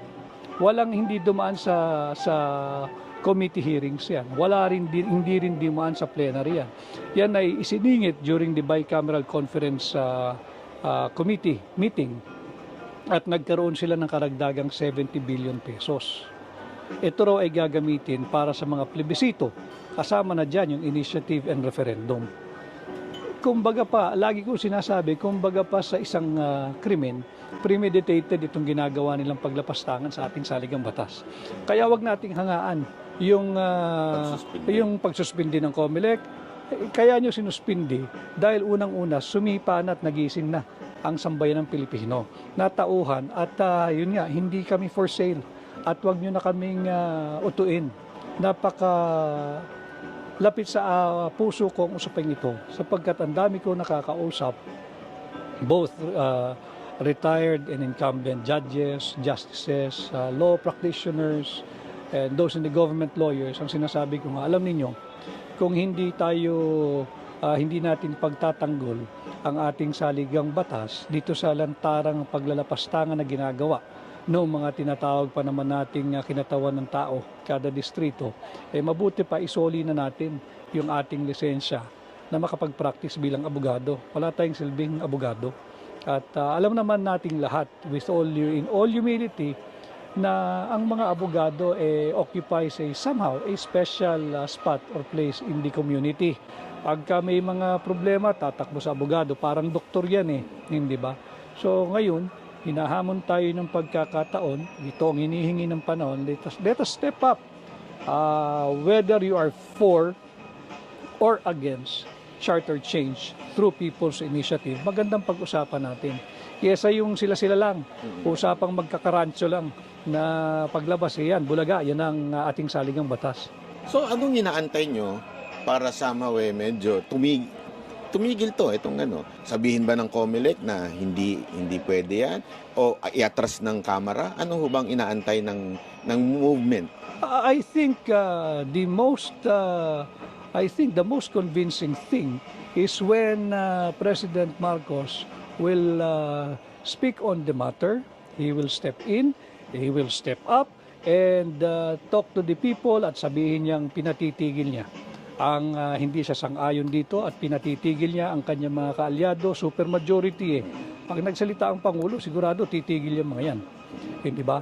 Never mind the House leadership. I don't think it will be forthcoming anytime soon. But who knows? At nagising na ang sambayan ng Pilipino, baka naman sakali na matauhan din sila na hindi itong gusto ng taong bayan. Kaya lang, nagsasalita na si Marcos ngayon, hindi nakikinig ang Kamara. He needs to be more assertive. And, magsalita lang ng sincero, Pangulo, titigil yan. I-commit niya na hindi siya sang-ayon dyan at inaatasan niya ang liderato ng mababang kapulungan na itigil yan. Titigil yan. Pero hanggat walang ganun na open declaration and instruction, call it an instruction, or even an appeal, kasi nga, alam ko naman ang susunod dyan hindi ba? Na the President cannot do that. He is the head of the executive, but we are from the legislative branch, so separation of powers. Alam naman natin yun But wag na tayo magbulahan pa sa ganung bagay. Pag sinabi ng Pangulo, susunod yan. So it's not enough yung statement ni Senate President na sinabi na ni PBBM. Kailangan talagang siya ang magsalita. Kinakailangan. Para sa akin bilang isang mamamayang Pilipino, yun ang inaasahan ko sa Pangulo ng bansang Pilipinas. So do you think tama yung sinasabi ni dating Pangulong Duterte na itong People's Initiative is walang iba kundi ang asawa niya at saka si Speaker Romualdez? I can speak of that whether it's yung asawa niya. Yung topic lang natin na charter change, basta ang akin, basta pagka gusto mong patigil yan, titigil yan.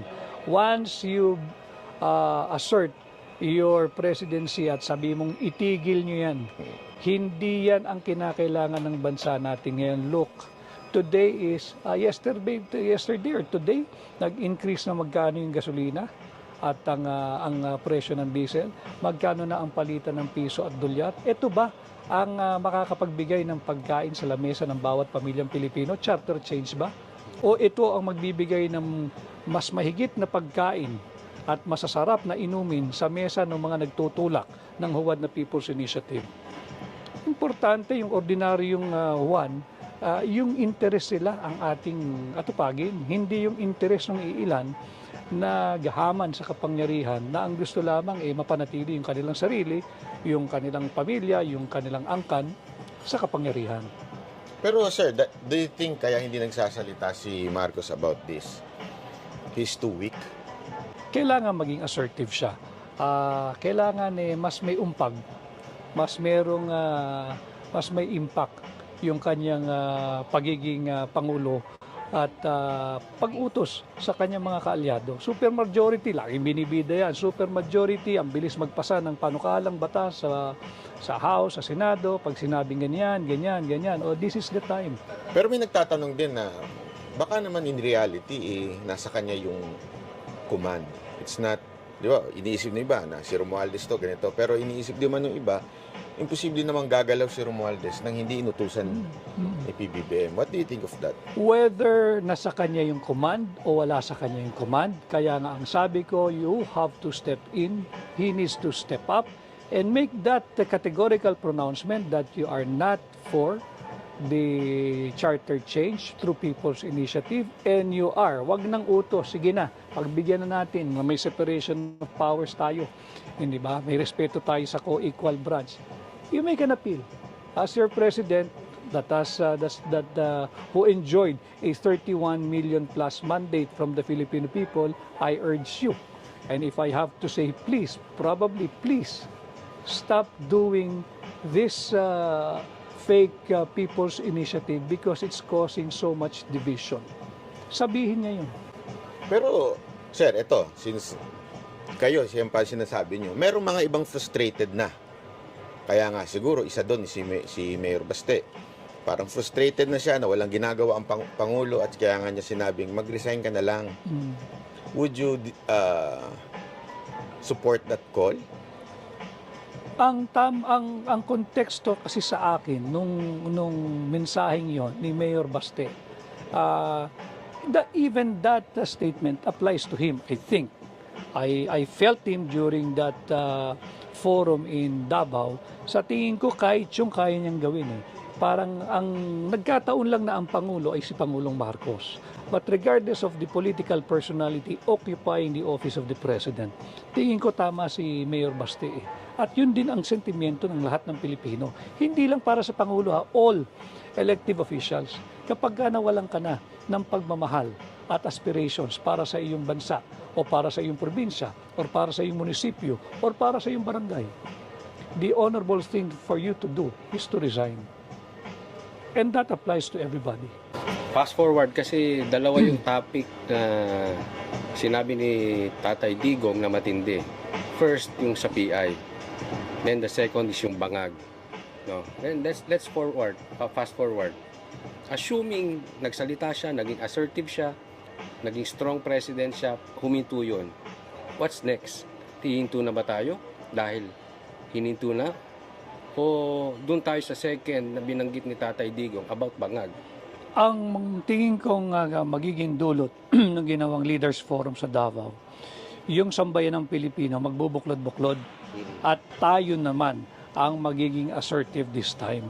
Dahil siguro binigyan ng benefit of the doubt, napakalaki ng mandato, 1 taon sa kalahating taon at yan na nga, nagkakagulo na, nagkakawatak-watak na.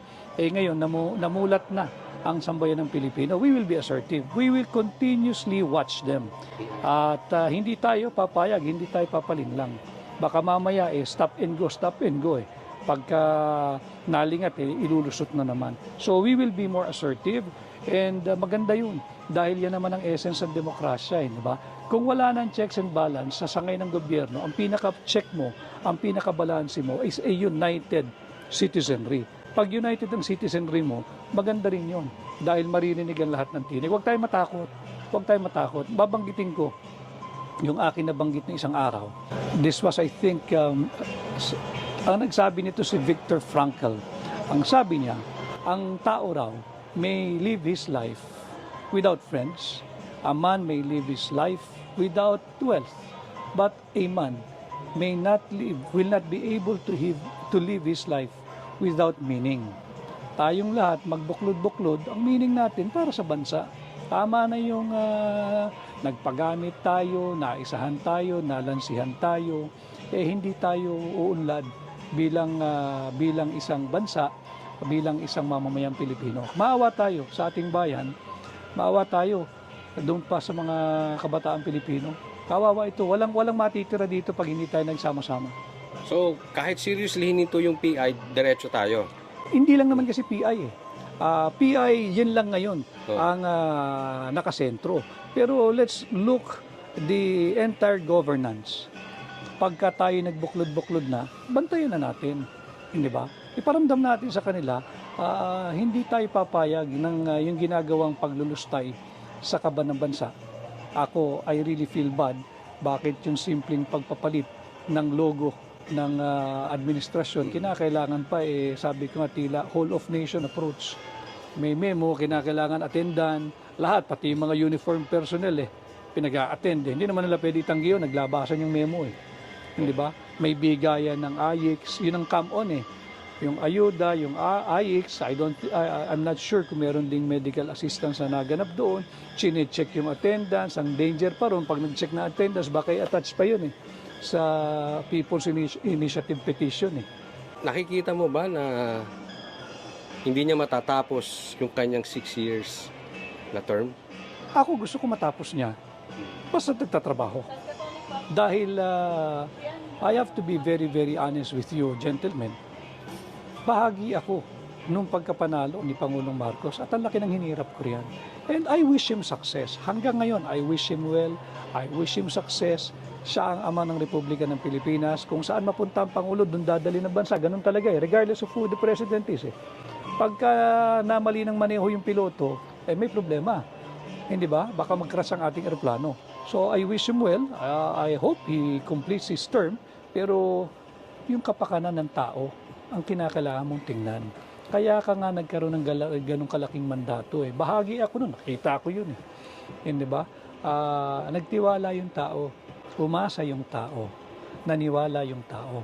At doon ako papanig sa initially, yung 31 million na aming nakumbinsi sa pukpukang kampanya, and now 114 million since he is the president. Ako, isa lang naman ako sa 114 Hindi ko binibilang yung sarili ko na sa 31 million. Ang constituency ng Pangulo, kahit sino pang Pangulo, ay hindi yung bumoto lang sa'yo. Basta't nanalo ka na, yayapusin mo na lahat. Diba? Yung 31 nga lang dapat mong i-deliver yung expectation nun base sa mga sa mga agendang sinabi mo during the campaign, lalo na pag Pangulo ka na, lalaki na yung iyong, whether you like it or not, ikaw na ang ama ng Republika ng Pilipinas. Kailangan mong gawin at gampanan yung papel ng isang ama. Medyo papasok na tayo sa mga controversial issue. Kasi isa sa mga controversial issue is yung video na may mga nagbibintang pa nga na kayo daw ang source ng video na sinasabi ni Maharlika na ang issue daw is kayo ang nag-feed kay Maharlika. Yan ang bashing ng mga tao, yan din ang binibintang ng kampo ng mga vloggers ng mga Marcos. How true is this? Totoo ba na kayo ay may videong hawak at kayo po ay nagbibigay ng impormasyon kay Maharlika? Hindi lang kay Maharlika, Banat Bay. Ang ibinibintang sa akin, ako daw ang kumbaga kumukumpas sa mga vloggers to include kayo. And tayo, ngayon lang tayo nagharap-harap. Si Coach Oli ay kaklase ko ito nung high school. Pero binabanatan din ako nito. At lumalatay din ang katawan ko dito during the campaign. Kahit ikaw, binanatan mo rin ako But never once ako lumapit sa inyo. Why? Hindi ko gali lumapit. Dahil kasali yun Hindi ako iyakin. Diba? Yung ibinibintang na si Maharlika, kayo at marami pang iba, alam nyo, that was the fashionable thing or the in thing to do then. na kung gusto mo na mapansin ka ng mga powers that be, banatan mo si Vic Rodriguez. Kaya gumawa ka ng kwento na hindi pabor kay Vic Rodriguez para pansip-sip ba? Mapansin ka, ma-appoint ka, madikit ka. Ang kailangan mong gawin nun siraan mo ko ng siraan. But hindi naman ako nagsalita. Ang daming nanira sa akin hindi ba? Hindi ako nagpa-interview, hindi ako sumagot. Dahil ba guilty ako? Hindi. Dahil they don't deserve my energy, they don't deserve my time, and they don't deserve my attention. Dahil nga, if you have something against me, then show proof. Hindi tayo pwedeng, kaya ko rin magkwento Di ba? Kawawa naman yung kwentuhan mo ng hindi totoo, tapos bandang uli siya pa nagpapaliwanag. It's the same old gimmick na yun ang aking linabanan nung ako ay nasa Malacanang. Na hindi na ito business as usual. Sayang yung 31 million mandate banat bay. Hindi ba? I don't think, I hope, but I don't think in the near future maduduplicate yun. Kung maduplicate, di mainam. At kung sino man makaduplicate nun, dapat yung nangyayari ngayon should be taken as a lesson learned na from the get-go dapat pukpok na tayo. Huwag natin biguin yung expectation ng mga taong bumoto sa atin. At hindi na lang yun. Again, pag pangulo ka na ng lahat. Wala na, hindi na yung 31 million. Buo na yan. Yan ang constituency mo. Paglingkuran mo. Isang term lang naman Di ba? Wala namang re-election Ba't hindi mo pabuhos lahat ng galing, talino, nalalaman mo dyan bilang pangulo? So, may hawak po kayong video o wala? Yung video na yan, hindi ko rin alam kung saan galing yan. At kung anong video yung pinagsasabi nila. Matagal na yung video na yan I do not know kung saan ang gagaling yan. Nabanggit nyo yung dati, siyempre kayo ay talagang dikit na dikit siyempre, kayo talagang masasabi nating the only one na tumayo para sa ating Pangulo until sa lahat ng persecution na nangyari sa kanya. May mga kwento, didiretsuhin ko na kayo, actually lumabas din to sa isang vlogger na sinasabi, kaya daw kayo inalis o tinanggal ay dahil ayaw nyong ibahagi yung ibang mga projects. Okay, na parang sinusolo nyo lang daw kaya kayo tinanggal kasi gusto nilang coordinated ang lahat ng project o yung corruption under the administration of Marcos. Can you answer kung totoo ba to? Unang-una, again, hindi nga ako sumasagot noon. Ngayon na lang tayo nagbibigay ng pahig at hindi mo talaga maiwasan lalabas yung mga ganyan tanong Unang-una, hindi ako tinanggal. Ako nag-resign. At para sa kaalaman ng alam nito ni Pangulong Marcos, hindi pa kami nanunumpa. Nagsabi na ako dahil merong, ito nalalaman niya to, may nagtutulak ng isang para dun sa appointment ng 4 na tao na matindi kong tinutulan. Siyempre, intriga, this was sometime May or June. Hindi pa kami nanunumpa nito Nominated pa lang ako sa incoming ES. I told the then President-elect BBM. Ako boss, ganito na lang. Huwag mo ako intindihin. Okay ako. I'm willing to risk my nomination as your ES. Huwag mo lang i-appoint siyang 4 na yan. Dahil corrupt yung mga yan at sisirain ka niyan. I'm willing. Let go of my appointment. Basta ipalit mo sa akin yung 4 na yan. Why? I want you to succeed. Alam niya ito. Sabi niya, no. Pinaghirapan natin to. Diyan ka lang. Hindi pa kami nanunumpa nito. Kaya yung mga ikinikwento sa akin na kapit to ko, sus, natatawa na lang ako. Hindi pa kami nanunumpa. Saan ka nakita? Hindi pa nanunumpa. Nagre-resign na. Ayoko, gusto mo bigay mo na lang sa kanila. But I respect him. We were together noon And I felt his sincerity at saka talagang yung direksyon niya magsilbi sa tao. Now, yung sinasabing projects, ito, kunin ko na rin yung pagkakataon para lang di malaman. I take pride in sharing this. Mga kababayan, ang dami ho nilang ibinintang sa akin ni isang kaso, whether administratibo, civil, or criminal, wala po ako. Hindi po ako sumailalim o isinailalim sa investigasyon.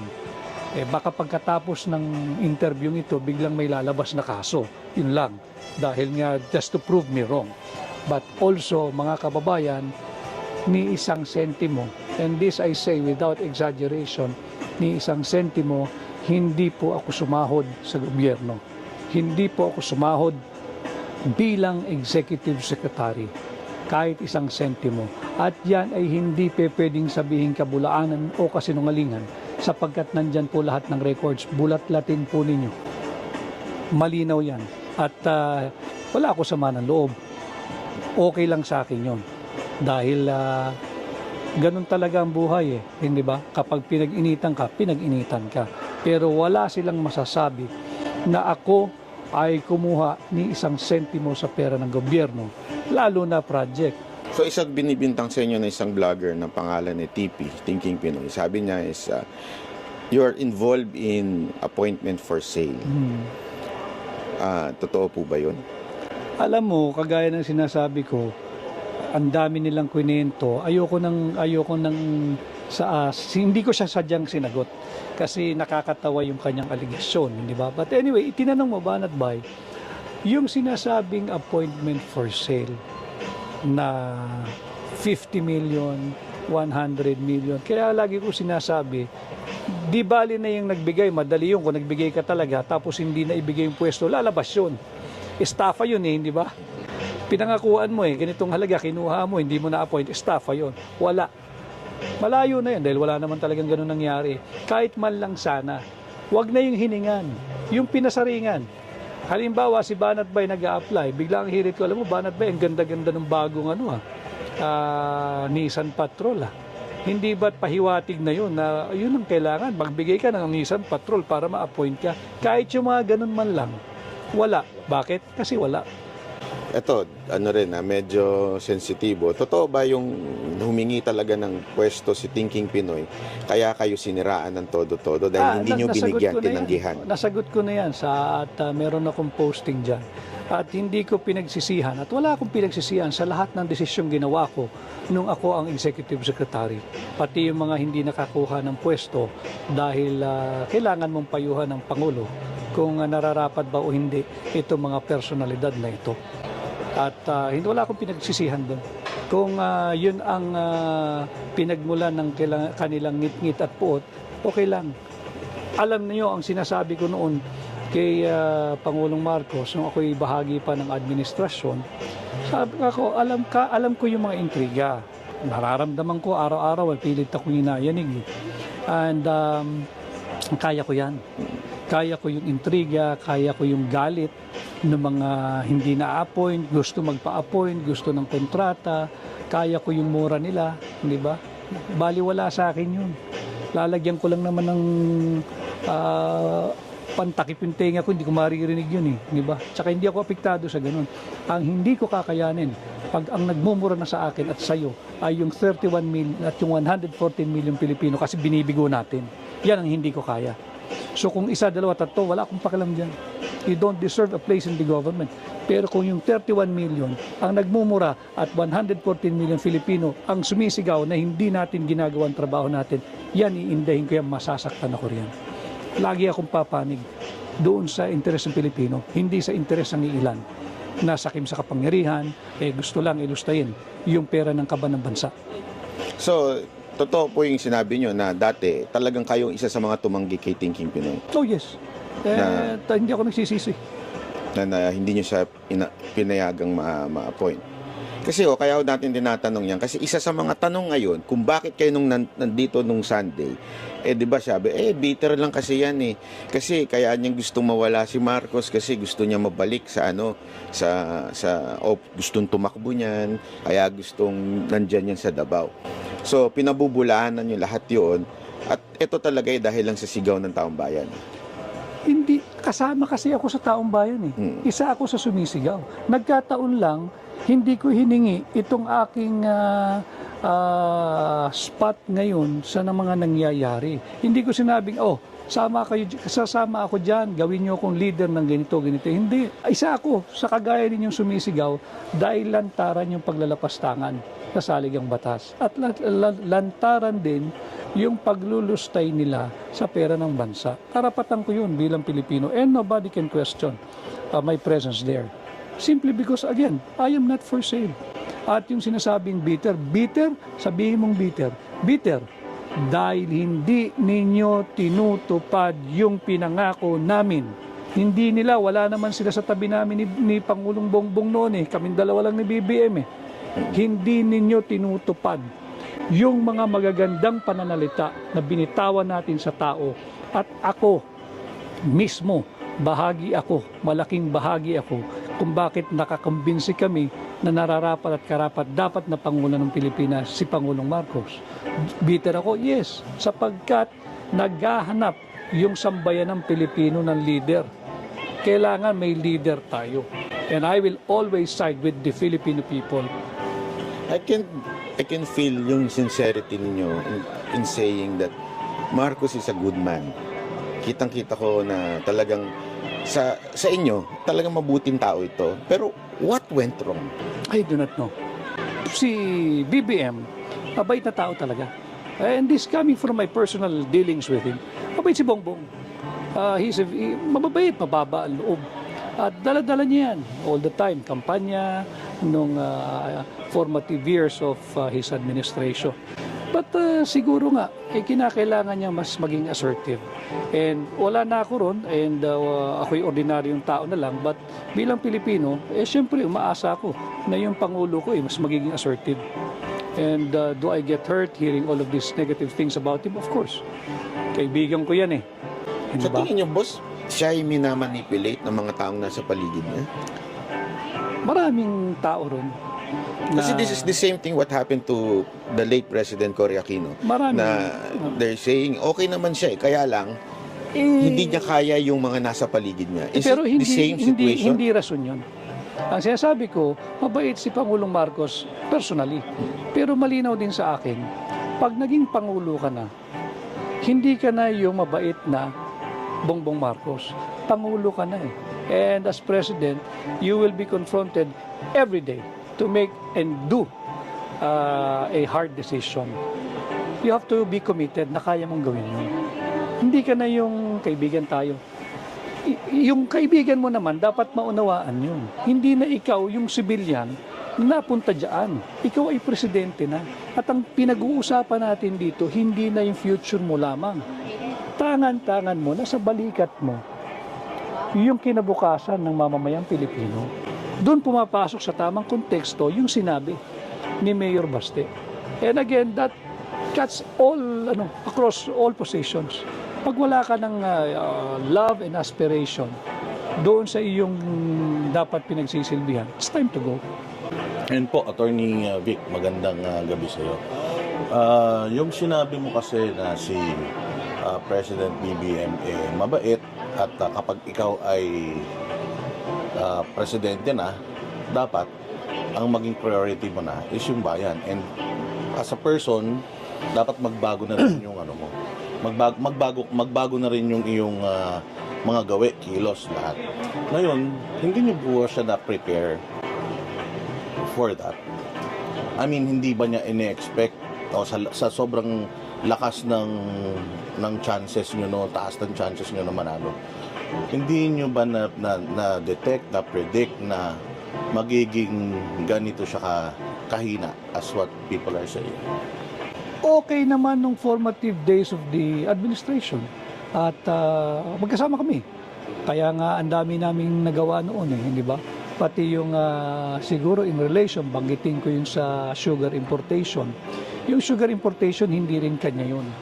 It was the sugar order that was involved in, sugar order number 3 or 4, I forgot now. Napirmahan yun, panahon pa ni dating Pangulong Duterte. Tama yung nakalagay doon 300,000 metric tons of sugar.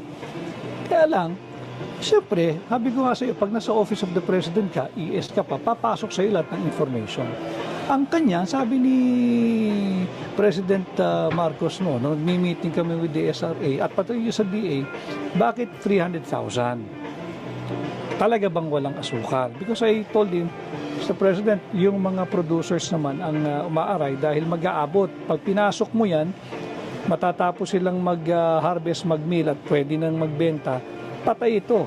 Dahil yung presyo hindi magtutugma, mas mura yung papasok Di ba? Mas mahal yung locally produced. So sabi niya, sige, let's do a complete staff work. Alamin natin magkakano ba talaga yung kinakailangan ipasok. And so, trabaho. Ang daming info na pumapasok sa akin. Sabi ko, Mr. President, don't sign it yet. Dahil ang dami raw asukal na nanarito. Papahanap ko lang. Series of raids ang ginawa sa mga warehouses. Ang dami naming nakuha eh. More than 300,000 metric tons landed. Hindi mo kailangan mag-import. So sabi ko, boss, itong 300 na to, gigisa ka sa sarili mong mantika. Nandito na pala yung mga yan. Hinord, yung iba smuggled. Sabi, bakit di nila i-release? Mahirapan sila mag-release kasi ang drama nila may shortage. Pag linabas mo bigla yan, nang wala pang napipirmang sugar order, di may pinanggalingan yan. Either smuggled yan o hoarding yan. Either way, it will open you to criminal case, whether smuggling or economic sabotage for hoarding. Minamanipulate niyo yung presyo eh. Umabot na ng 110 that time yata eh. Sabi, okay, hanapin mo lahat. Nahanap. Biglang iba na kwento. Akin daw yung importation ng 300,000 metric tons. Ako nga nagpahuli. Paanong akin yung 300,000 metric tons? And I was invited by the Senate Blue Ribbon. And I went, I think twice. And they came out with a report na clearing me of any wrongdoings. Klaro yan. Pero syempre, yung spin, bago, hindi ko rin sinagot. Bakit? I'm confident of what I did. Nasa record yan, nasa journal ng Senate, nasa record ng Blue Ribbon, na sila mismo nag-clear eh. Diba? So, wala. Okay. So, pagdating naman po doon sa kaninang sinabi nyo na kayo po ay nag-resign dahil ayaw nyo mapunta or makaposisyon itong 4 na tao na ito.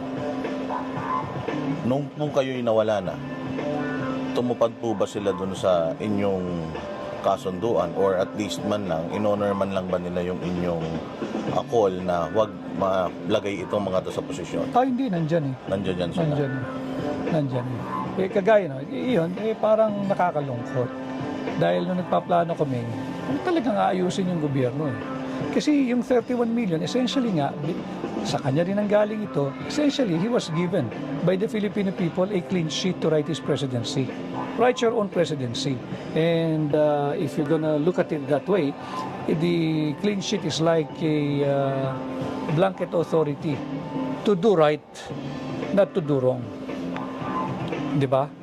Na you act with justice at hindi ka dapat mang-oppress. At isulong mo yung ikabubuti ng bansa mo at ng mamamayang Pilipino, hindi doon sa interes ng ilang negosyante, politiko o kamag-anak o kaibigan. Nagsisi po ba kayo na kayo ay umalis? Or somewhat, naisip niyo po ba na kung nandiyan sana ako, nag-guide ko sana siya? Hindi rin ako tatagal eh. Hindi rin ako tatagal.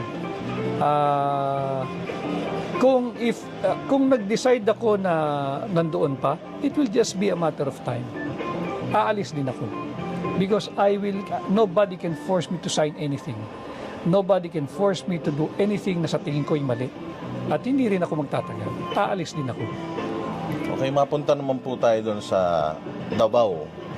So, ang sinasabi niyo po ba? Kasi iba-iba ang perception ng tao tungkol sa nangyari sa Davao. Yung iba, gusto na siyang mag-step down.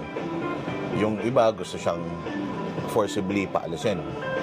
So, para po sa isang ESV, yung former ESV, ano po sa tingin, ano yung pinakamagandang gawin? Although nasagot nyo na kanina, ano po yung pinakamagandang mangyari?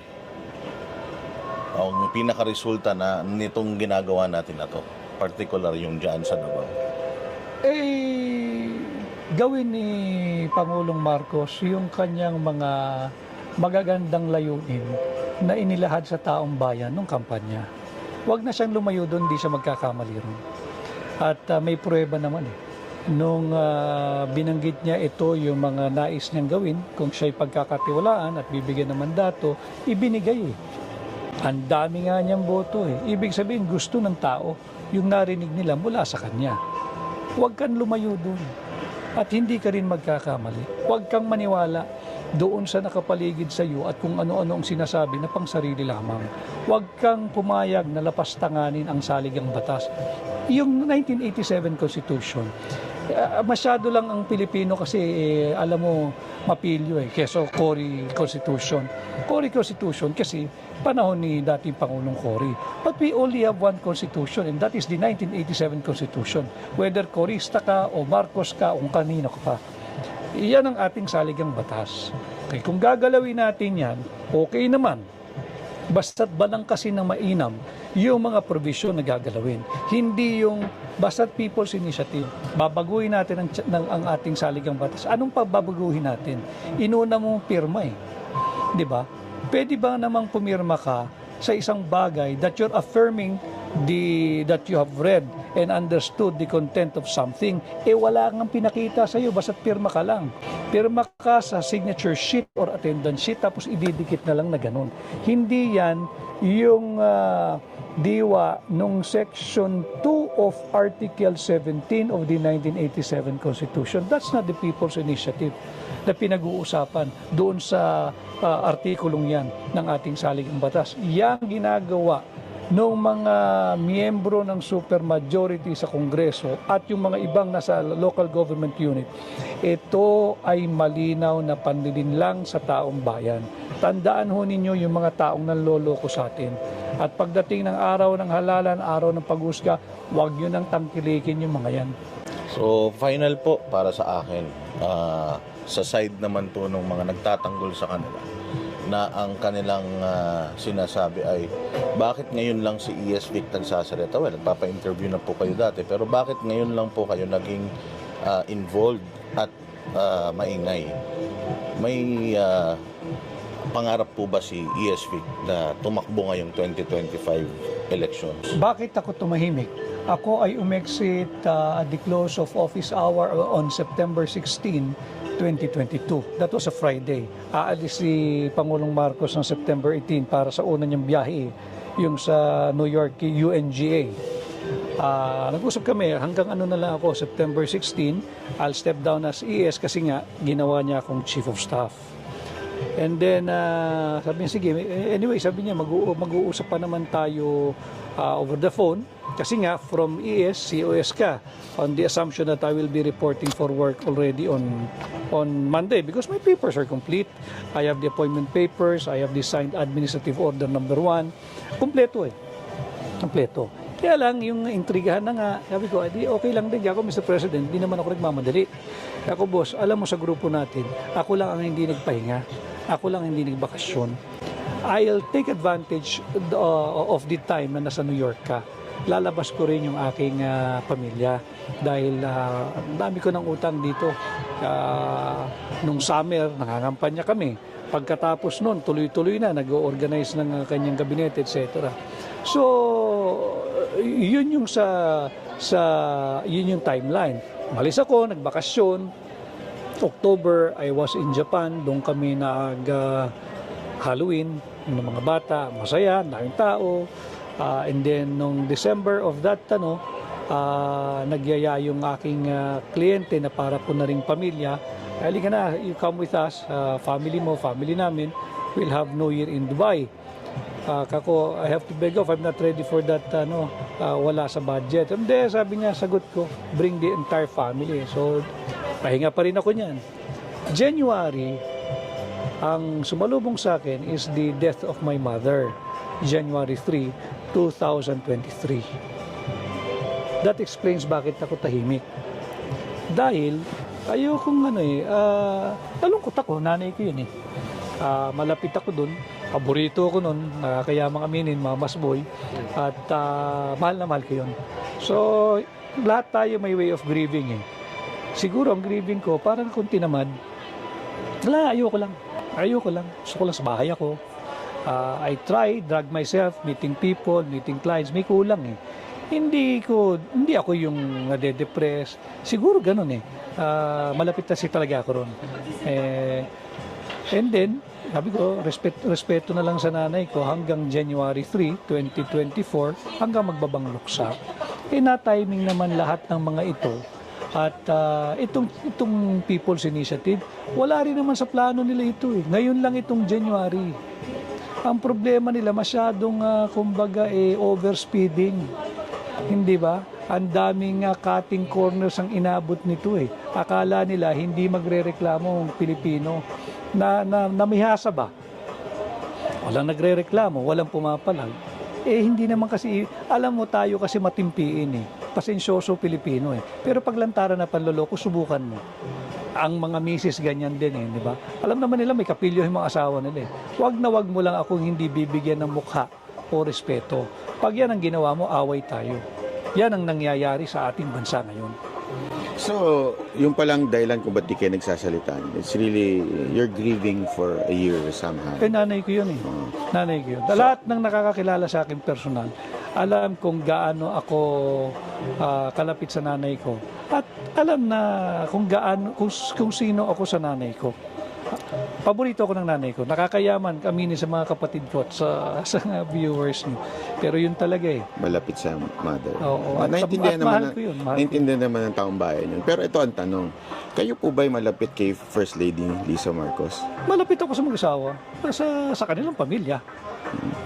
Kami lang naman magkakasama nun. So kasi ito yung laging tinatanong ng iba, that BBM is being controlled by First Lady Lisa Marcos. May katotohanan ba dun? I do not know kung ano yung binoculars na gamit nila at yun ang pananaw nila. But ako, ang para sa akin lang, yung binanggit ko sa inyo kanina, I just hope na makita that the President will be more assertive and that he will be President. So, pwede pa ito maayos. In your opinion, maayos pa ba itong... Kasi alam nyo, sa totoo lang, lahat ng tao ngayon, medyo, akala ko ba close si Duterte at si Marcos, yung nga ganun, naguguluhan na. Do you think there's a solution to this? Basta't ay approach natin yung problema with sincerity, transparency, and accountability, maayos to. Pero pagka nagkalalansihan at linlangan, hindi maayos to. Kaya nga umabot sa ganito eh. Dahil nasagad ang tao eh, lokohan ang nangyayari. Hindi ba, linalapastangan ang ating saligang batas, linulusta yung pondo ng gobyerno. Ngayon, pagka ang pinag-usapan na ang bansa, let's not give up on the Philippines. Sinabi ko ito, na pinanganak tayong Pilipino, mamamatay tayong Pilipino. Isa lang ang bansa natin eh. Pag sinabi, hindi ka na, tulong-tulong tayo para sa bansa, walang problema. Count me in, pero kailangan sincero ka. Kailangan totoo ka. Kailangan walang nakawan. At kailangan hindi na ganitong sistema. Sa tingin ko, ako for my own opinion, sa tingin ko, isa sa mga mag-aayos nito is matanggal ang speaker natin. Kasi siya naman ang parang naging simula ng gulo ng lahat na to. Do you think it would help kung si Speaker Romualdez umupo muna, medyo magpahinga na lang muna? Baka makatulong dahil meron na rin ako naging pahayag dyan before na ang kinakailangan natin is change in the house, not charter change. Di ba? Hindi perpekto ang ating saligang batas. Pero pagka ganito yung mga magsusulong, hindi ka magtitiwala eh. Hindi ka magtitiwala. So you think Romualdez is involved sa PI? Directly involved? Sinabi na mismo nung proponent kanina sa Senate investigation eh. Itinuro na siya eh. So, ano pang denial mo? Ikaw ang nag-host sa bahay mo at hiningan ka ng tulong, nag-all out. That was the statement of Mr. Oñate during the Senate investigation. I think ang nagtatanong si Senadora Amy Marcos. So, mag-usap muna sila nung nagturo sa kanya. Sir, ito, marami talagang nakakapansin. It seems you're really close to the President and they like what you're doing. Sigurado ko, people are pushing you to run for Senate. Hindi niyo po ba nakukonsider na tumakbo sa Senate? Mas effective akong tumutulong sa likod eh. At for some reason, mas gusto ko yung ganun eh. Kaya lang, isa pa, yung asawa ko ayaw na ayaw yan. Pero sabi ko nga sa kanya, alam mo, pagka nakatadhana, kahit anong iwas mo, kung iyo, iyo. At kahit naman anong gusto mo, pag hindi iyo, hindi iyo. So, antayin natin kung ano ang nakalaan. I'm not going to lose sleep if I'm not going to run and be a senator.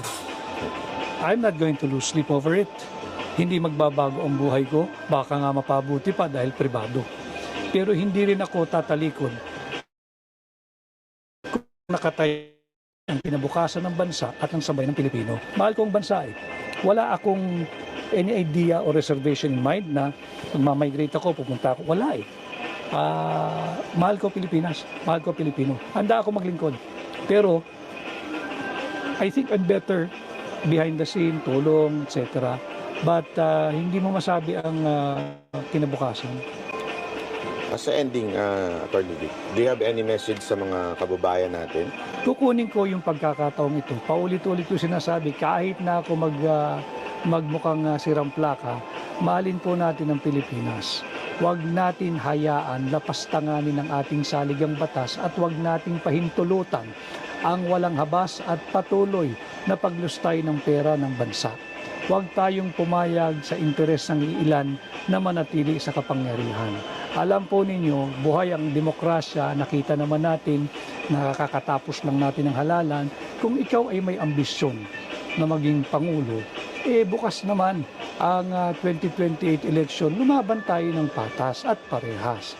At kapag hindi ka pinalad at hindi ka tinangkilik ng tao, or sa tingin mo this early, hindi ka papalarin at talagang hindi ka tatangkilikin ng sambayan ng Pilipino, huwag niyo namang guluhin ang ating bansa at lapastanganin ang saligang batas dahil lamang sa inyong personal na ambisyon at layunin na mapanatili ang inyong sarili, ang inyong angkan, ang inyong pamilya at mga kaibigan sa kapangyarihan. Let us defend the Constitution. Let us protect the Constitution. And we, the Filipinos, are not for sale. Sir, message naman dun sa mga gustong sumama sa pinaglalaban ninyo, anong pwede nilang gawin? Importante ito, lalo na yung mga nakakaunawa, yung mga employers. Importante ito, naturuan ninyo yung inyong mga empleyado, yung mga masters of the house, yung ating mga kasambahay, na huwag pipirma, huwag tayong magpapalansi. At nananawagan din ako kasi ang tirada nila, barangay level Ang bilis lang kunin ng 3% per district Hindi ba? Nananawagan ako sa mga bagong halal pa lang kayo na punong barangay, pagmamahal po sa bansa. Huwag yung tayong basta't susunod blindly or blind obedience dito sa mga makapangyarihang mga tao na ang layunin lang ay mapanatili ang kanilang sarili sa kapangyarihan. Tatandaan po ninyo, kung kayo nga ngayon ay nakakaramdam ng takot, buhay ang ating saligang batas. Meron tayong karapatan ng Bill of Rights sa Article 3 ng ating Constitution. Pag pumayag tayo na lapastanganin ang ating saligang batas, pati ang ating mga karapatan na nakalahad sa Bill of Rights ang ating saligang batas, mawawala po yan, and trust me, hindi nila ibabalik sa atin yan. So, Panghuli, ano po ang mensahe nyo sa inyong kaibigan sa ating Pangulo, President Marcos? Bilang Pilipino na lang, ayoko naman mag-assume na kaibigan. Sa akin, kaibigan ko siya. But bilang Pilipino, ako'y nananawagan sa Ama ng Republika ng Pilipinas, kay Pangulong Bongbong Marcos, Ginoong Pangulo, patigilin niyo na po itong gulong ito. And step up. You have to step up, you have to step in, you have to be more assertive. Assert your presidency. You're being the president. Kausapin nyo. Itong mga kilala nyo naman yung mga ilang politikong yan At kaming mga sambayan ng Pilipino ay nagmamatsyag noong Pangulo. Ang inaantay namin ay makipag-usap kayo sa sambayan ng Pilipino. Andyan ang medium ninyo, nandyan ang TV, nandyan ang radyo.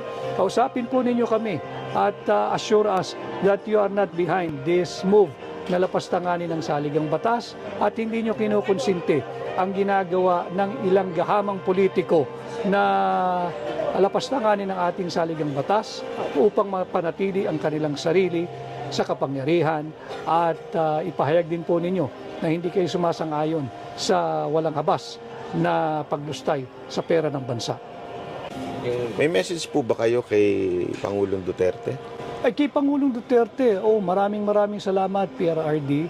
At pasensya ka na kahit alam kong may edad na si Pangulong Duterte pero hindi pa rin niya tinatalikuran yung kanyang pagmamahal sa bayan, makikita mo si Pangulong Duterte, pwede naman siya manahimik na lang eh. Nothing more to prove. No more mountain to scale. Ika nga, hindi ba? Naabot na niya yung Tugatog, naging Pangulo na, mahal ng tao hanggang sa ngayon. Pero hindi rin siya siguro makatulog pag alam niyang linalapastangan na yung saligang batas at may tangkang talaga naman baguhin yung sistema ng ating pamahalaan just to benefit very few, a handful of politicians desirous of perpetuating themselves or himself into power until God knows when. So maraming salamat Pangulong Duterte at ako bilang Pilipino, kaisa po ninyo ako dito sa ginagawa nating panggigising sa sambayan ng Pilipino na huwag tayong pumayag sa ginagawang kalokohan ng mga ilang tiwaling politiko na gustong lapastanganin ang ating saligang batas. Mabuhay po kayo, Tatay Digong, and I wish that you will live longer para naman meron pa tayong kasamang nagbabantay sa ating saligang batas at sa ating bansa. Maraming salamat po sa ngalan po ni Boss Dada, ni Coach Oli. Ako po si Banat Bay, mahalin po natin ang Pilipinas.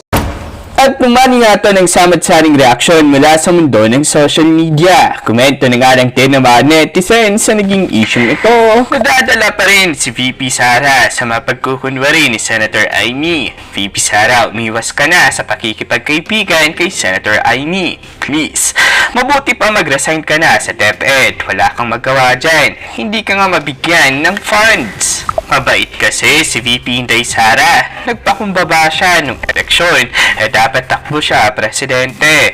Pero dahil sa kabaitan niya, pumayag siya na maging tandem ni BBM na VP, presidente na lang siya at malaki pa rin ang boto ni VP Sara kay BBM. Ngayon sa sobrang kabaitan ni VP Sara, pinigay ang pagkakataon sa Marcos family. Pero ano na ang tinumpas nila kay VP Sara? Lahat binabato sa kanya ang siraan siya para makalit ang taong bayan sa mga Duterte. Pero kising na ang taong bayan. Hindi na nila maputol ulit ang taong bayan. Sayang ang relasyon ng Marcos at Duterte. Sinira at nitampalos-los. Exactly. Bagong Pilipinas means presidenteng pangag. Kakahiya sa buong mundo. Only in Pinas. Grabe corrupt at greediness ng First Lady. Walwalera. No breeding. At sa naging isyong ito, ano ang iyong naging reaksyon? Maging malaya magbigay ng kanilang personal na opinion sa comment section. Hanggang sa muli tayo sa mentro sa pagkakaisa at bagong pag-asa. Ito ang Lindig Pinas. Huwag mo ang kalimutan i-like agad ang video at kung hindi ka pa nakapag-subscribe, subscribe na yan.